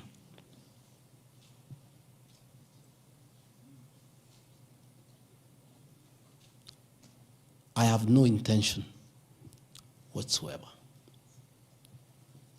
to resign from this job. I'll fight to the end. I have tremendous respect for our judiciary and the professional judges of the High Court, the Court of Appeal, and the Supreme Court. And in the professional manner they have handled serious issues affecting Kenya. The impeachment of a deputy president elected by 7.2 million Kenyans is not a small matter that can hastily be decided by a few members of parliament and senators and wish it away.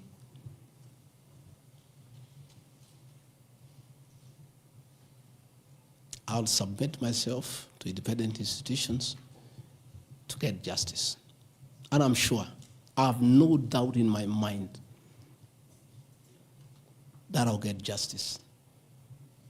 And this impeachment will be thrown out. And I'll carry out my duties as deputy president. That is why anybody sending feelers to me to resign is a joker. And I found a few people using my friends to come and sweet talk to me. Please, my friends, I don't want to become enemies with you.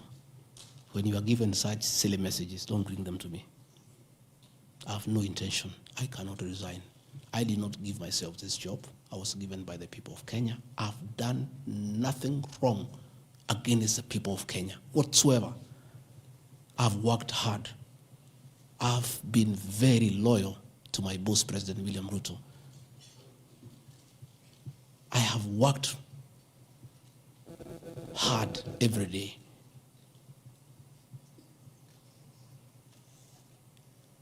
And I will not be distracted. I think there's one issue I've forgotten, one ground. The issue of the shareholding, isn't it? Even you guys can remind me if there's one issue that I have not dealt with.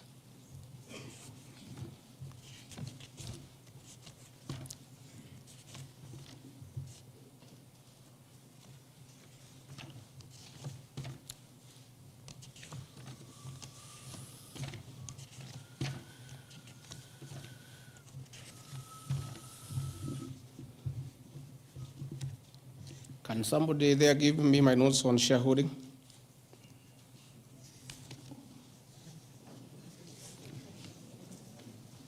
Yeah, I have them here. That's okay. Yeah, this is an important one. Yeah, there are several. I had not, there are a few silly ones. There's one that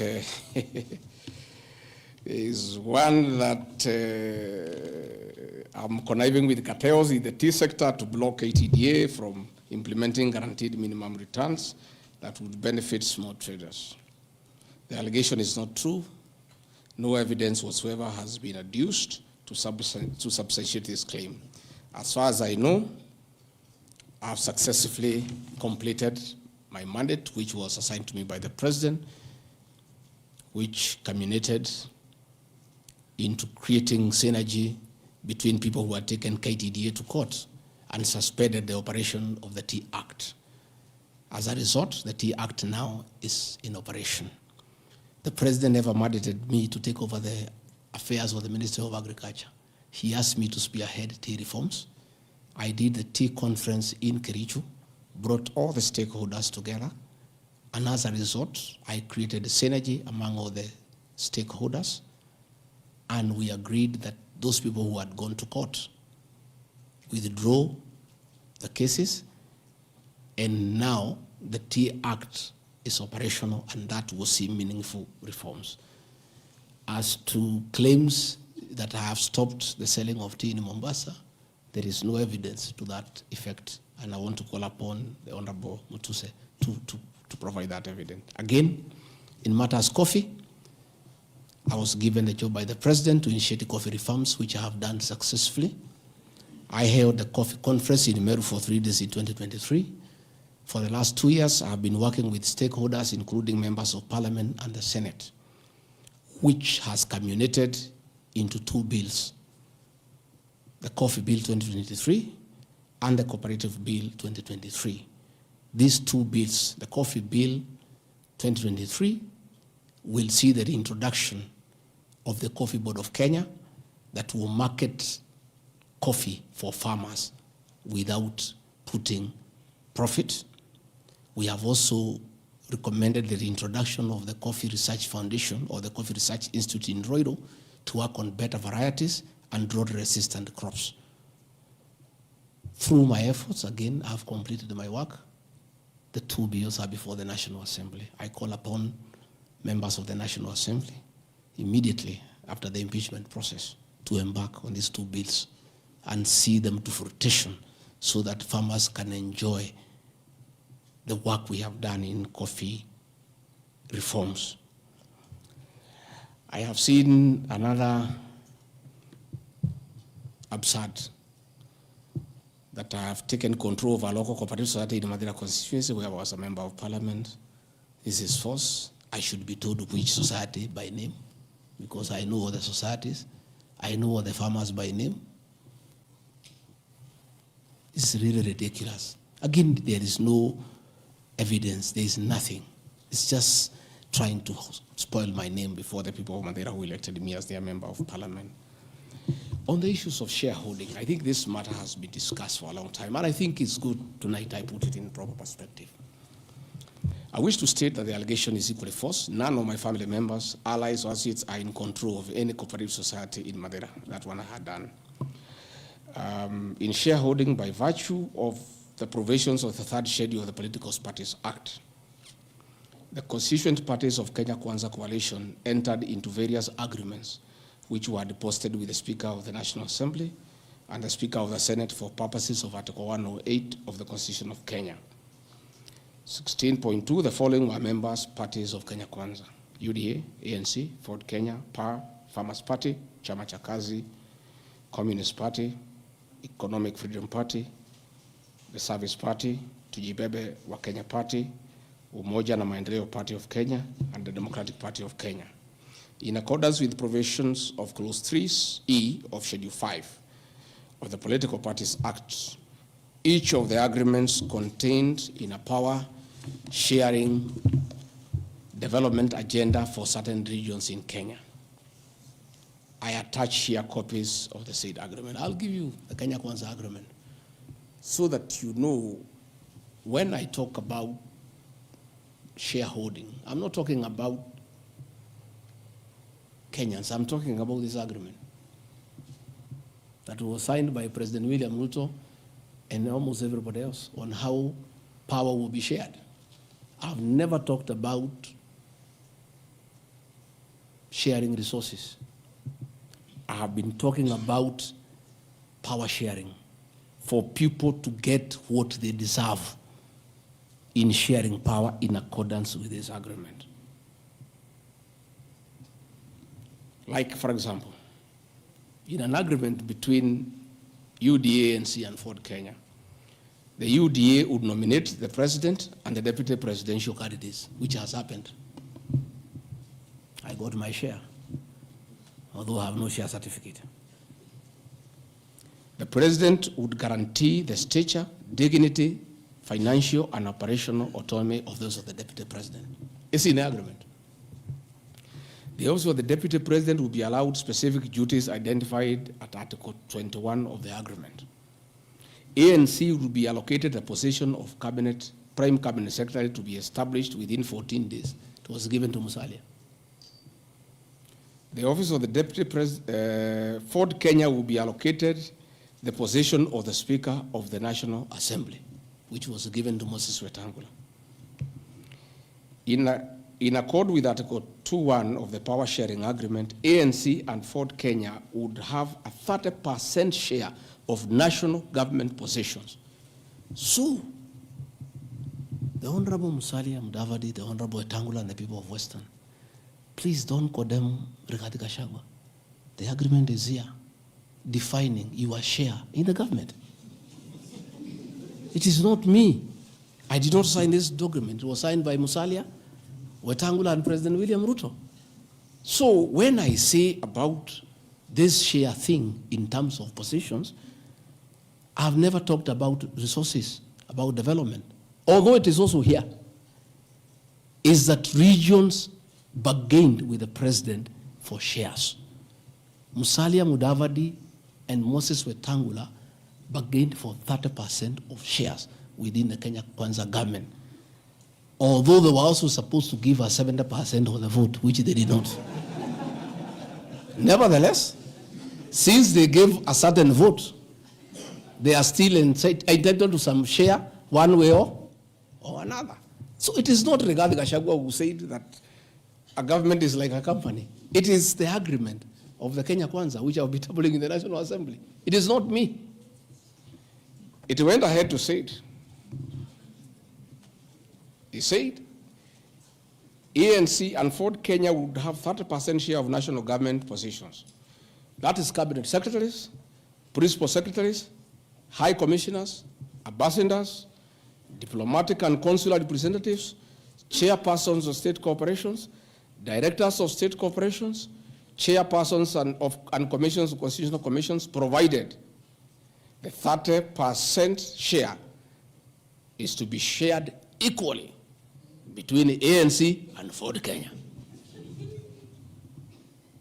Sasa mimi nikiambia watu wafuate share yao, makosa yangu ni gani? Iko hapa. I did not sign. They went ahead. Musalia Mudavadi and Wetangula. And they must follow these things. Because I will not follow for them because I was not party to the Western agreement. The agreements were with regions. So when people say I'm dividing regions, I'm simply following the Kenya Kwanza agreement of the way it was debated.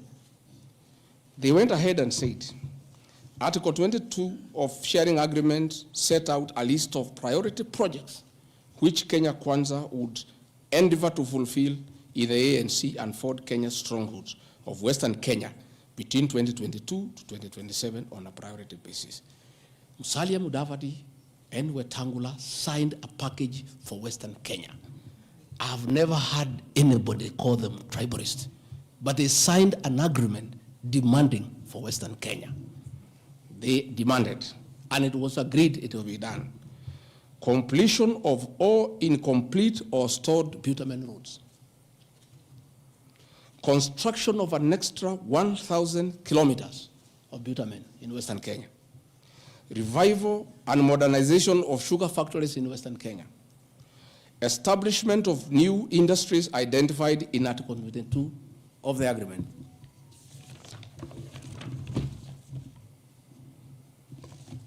Ladies and gentlemen, this is the Kenya Kwanza agreement on shareholding. What crime has Rigathi Gachagua committed to be impeached by saying what President William Ruto appended his signature to, with Musalia Mudavadi and Wetangula who will preside over my impeachment? What crime has this man committed? The crime of this man is just being truthful, because people do not want these things to be known. That is a problem. People have a problem that I'm a truthful man. The people of Western Kenya has now known today what their leader signed with President William Ruto. It is upon them to demand their share as per this agreement. I did not sign this agreement. I will read the people who signed. But because I was present and I'm a truthful man, I fight for the people of Western Kenya. Power sharing agreement between Kenya Kwanza and PAR of Amason Kingi. I want to give 2 examples. Yeah? In accord with Article 8 of the agreement, power would be allocated the position of the Speaker of the Senate. He negotiated for himself. Let's be truthful. You brought this motion. We'll discuss. The people of Kenya must know the truth so that if Rigathi Gachagua is being crucified for being truthful, let the people of Kenya know why he is being crucified. How can Moses Wetangula say I should be impeached because of saying people to get their shares when he is a signatory to a share agreement with the president on what will go to Western Kenya? And then they accuse me of tribalism. They did not say anything should go to Central or Mount Kenya. They talked about Western. When I say something for Mountain, I'm a tribalist. Kingi said, position of Speaker, you are mepewa.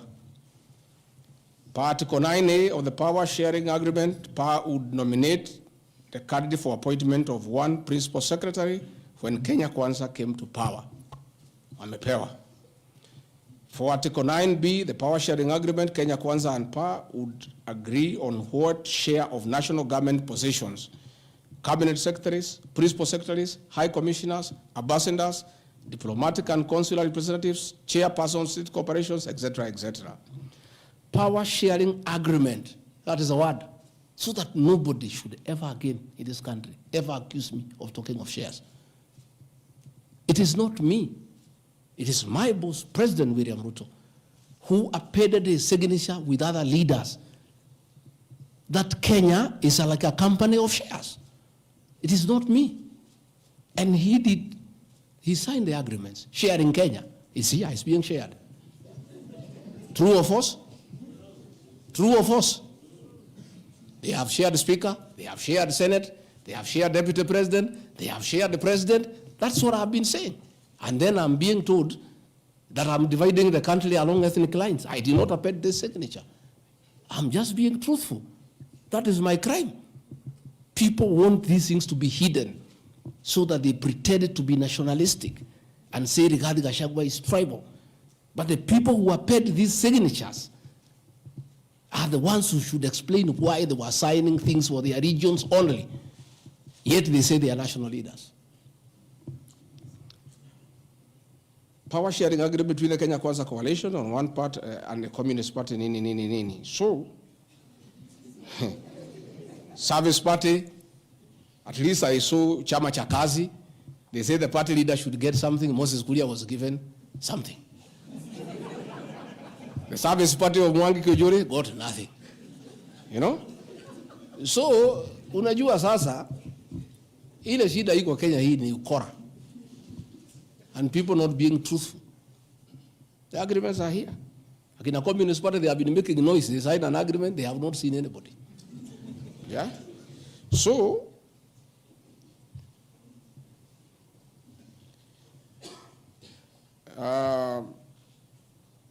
my speeches on the shareholder issue are informed by their aforesaid power sharing covenants, which are founded on law and lessons learned from the well-known disputed 202 NAC power sharing agreement.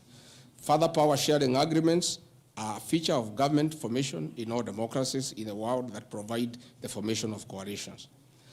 My pronouncements on the issue, properly understood, are not only anchored in law, but entirely harmless and incapable of being construed as a basis for ethnic animosity, a danger to national cohesion, or a threat to national unity.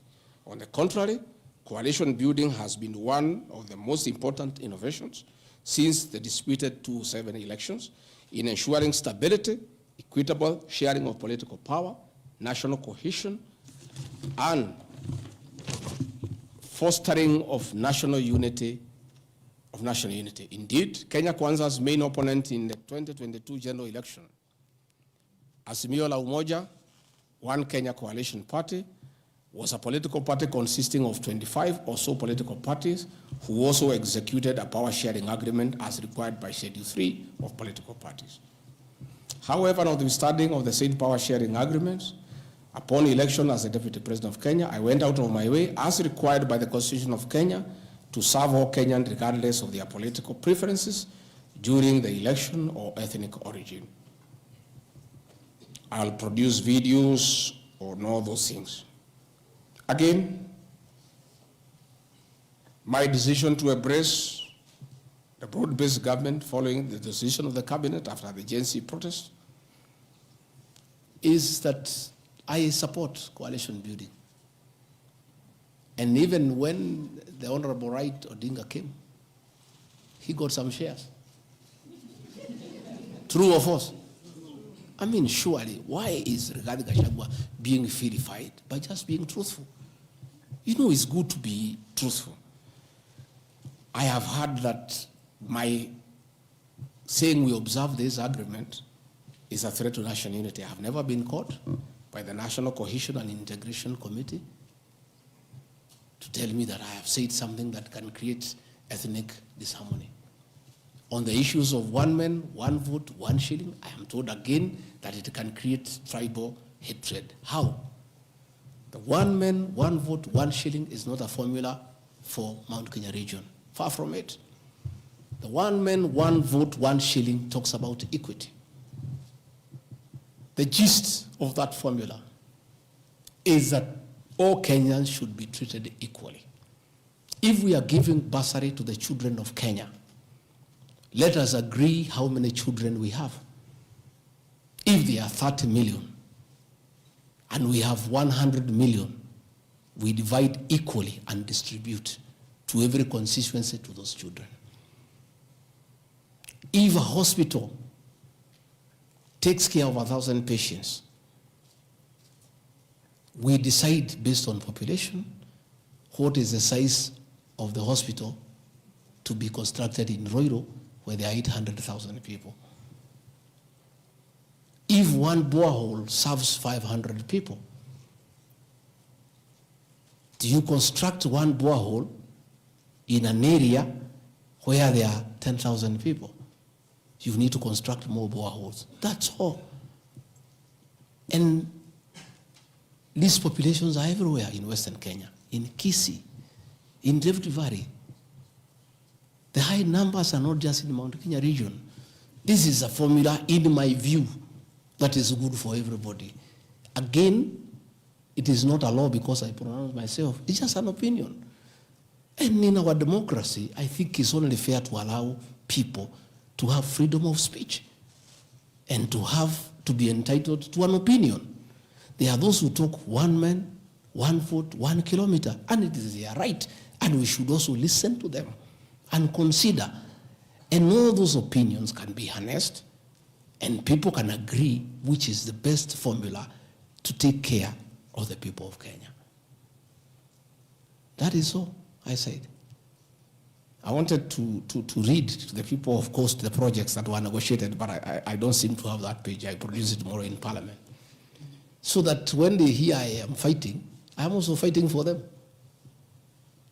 Mine, for the Mount Kenya, and President William Ruto, we never wrote anything, because I'm a very trusting man. So is my people, as we did word of mouth. So once in a while, we may argue kidogo kidogo because there's nothing written. So sometimes it's when people say I'm blackmailing the president, but I'm simply asking, my boss, we agreed the following, can we please do it? We agreed this on that, can we do it? We agreed that the people of Mount Kenya who had been given jobs by Uhuru will not be removed without being replaced. We don't seem to be honoring that. Can we honor it? We agreed where we needed to replace somebody who has not performed, we exchange 1 for 1. Can we do it? We agreed that we need to give Mau Mau roads priority. Can we please do it? Because that is what we agreed. It's simply people being honest with each other and living true to a gentleman's agreement. That is what it is about. So I wanted to explain to the people of Kenya, I am not against any region of Kenya. I am just a crusader for honesty and for fulfilling written and unwritten agreements. That is all I am. I say, if we agree on something, please, let's do it. If we agreed we shall do ABCD before we are elected, let's do it. If we agreed we shall not brutally evict innocent people, please, let's not do it. If we agreed that we shall create a good business environment for people to do business, please, let's not do it. If we agreed there shall be no abductions and extrajudicial killings, please, let's be true to the people of Kenya. That is all. So I want to thank every one of you. And because I've been in Parliament, I don't think it's necessary to have questions. I've been very, very clear on no issues, why I called this a press briefing. I've said I'll be in Parliament tomorrow. I've asked my team to try to give you all the materials so that you can also go and digest. But I think I've prosecuted my case before my employers, the people of Kenya. And I trust, because the members of Parliament are also listening, they'll be fair, they'll be just, and they'll be true to their conscience and do the right thing, and not hang an innocent man without evidence. I wouldn't mind being crucified if there was evidence, but there's nothing. Nothing. Zero. I've explained myself to the fullest. And I think you and the people of Kenya have heard me. Let me thank all of you for giving me this time, and I appreciate the media for your role to inform the people of Kenya, to educate them, to entertain them, and keep them abreast with what is going on. I want to thank you for your coverage of the short public participation on this impeachment motion, because you exposed it for what it was, and your video clips are very useful for us as we argue in courts of law. You guys are wonderful. You are good people. No wonder you are called the fourth estate. I don't know where we would go in this country without you. We would have so much impunity. We would go back to dictatorship without the media. I want to encourage you to continue to be the watchdog on behalf of the people of Kenya, to protect the Constitution with zeal, to uphold the rule of law, and to call out impunity and corruption. And I want to say, after this impeachment, I want the members of Parliament now to focus on the corruption scandals around our country.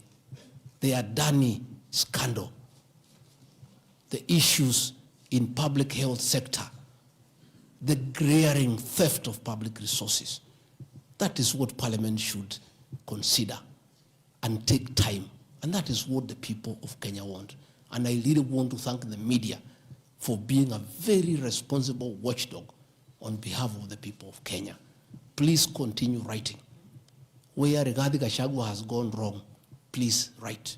But always accord me the right of reply. Don't condemn me unheard. And I want to thank you tonight, because you have really written accusations against me. But I am also to blame because I never called you, isn't it? Now that I have called you, I want you to request you. Every accusation, put my answer. Is that not fair? Let the people of Kenya judge. You want to ask questions? Yes. But not outside this. Okay. Your Excellency, thank you. We appreciate you hosting us here. You have said a lot in the last more than nearly 2 hours, so I'll be very brief in relation to what you said. My colleague Sam Gituk hosted you here on the 20th of September, and you said a motion of such magnitude cannot head to Parliament without the sanctioning of the party at the parliamentary group level and without the go-ahead or the green lighting by the President. Has President William Ruto in effect sanctioned that motion now that it's in Parliament? Second, this is in relation to your statement on the 4th of January this year regarding High Court Judge Honorable Esther Maina you have mentioned. You said you accused her of corruption, and you said you'll file a petition, but we never saw you there. You nonetheless said that you have filed a petition. Can you tell the Kenyan people when you have filed that petition? Maybe you can note. This one the same because, Your Excellency, you and President William Ruto hold the ultimate office that must provide answers for the Kenyan people. You therefore are open to accountability, scrutiny, and questions.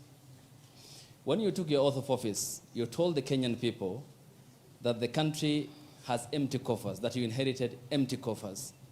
However, your statement is contrary to what the Kenya National Bureau of Statistics says, that at the time when you assumed office, the country had at its disposal 3.02 trillion Kenya shillings, includes revenue plus appropriations in aid.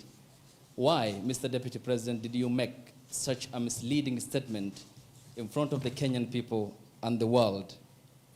Regarding your shareholding question, I'm sorry to hold you to account, Mr. Deputy President, that the context in which you have provided the agreement between the parties, the Kenya Kwanza parties, and your defense is different. This is what you said in Kericho County, that this government, on February 2023, this government is a company, you told the people, that has its shares. There are owners who have the majority of shares and those who just have a few, while others do not have any. You invested in this government, you told the people of Kericho County, so you must reap.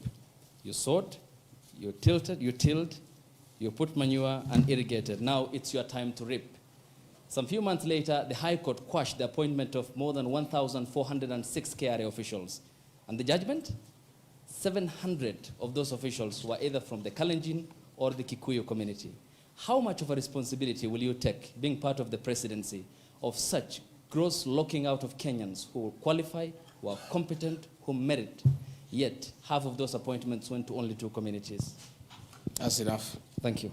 One, the issue of Justice Minor is sub judice. I don't want to discuss it because it's a matter before court, but I'll be able to give you the date when we filed so that you can follow the petition.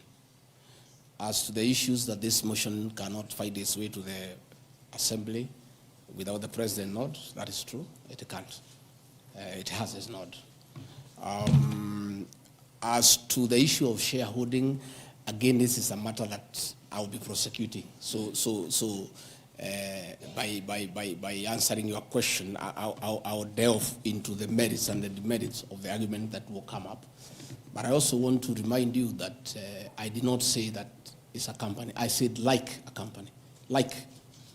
You look at the clip, it's there. Like, I gave an example.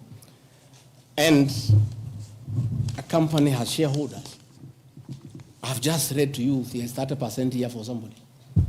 That's what I was saying. I was just being truthful without removing the agreement. Again, I am not responsible for making appointments in Kenya. I don't make any appointments. The Deputy President does not appoint anybody. You know, the appointing authority. Ladies and gentlemen, because my lawyers tell me we don't want to delve into the merits and the demerits of the presentation that I've made. Yes, Karanja.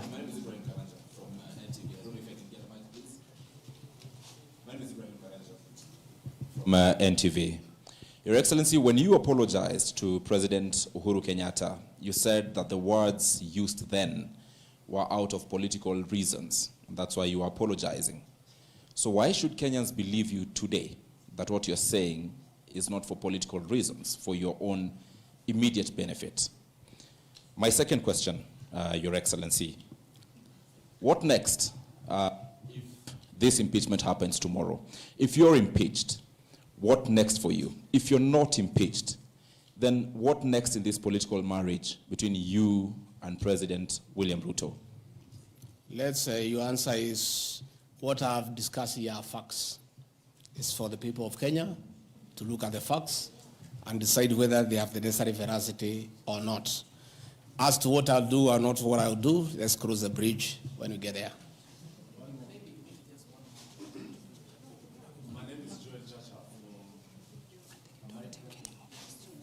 I think, good people, we have had a long night. We have had a very long night, and you need to go and file your story. I want to once more thank you very much. Good people, asanteni sana, Mungu awabariki. Tutaonana kesho. Thank you.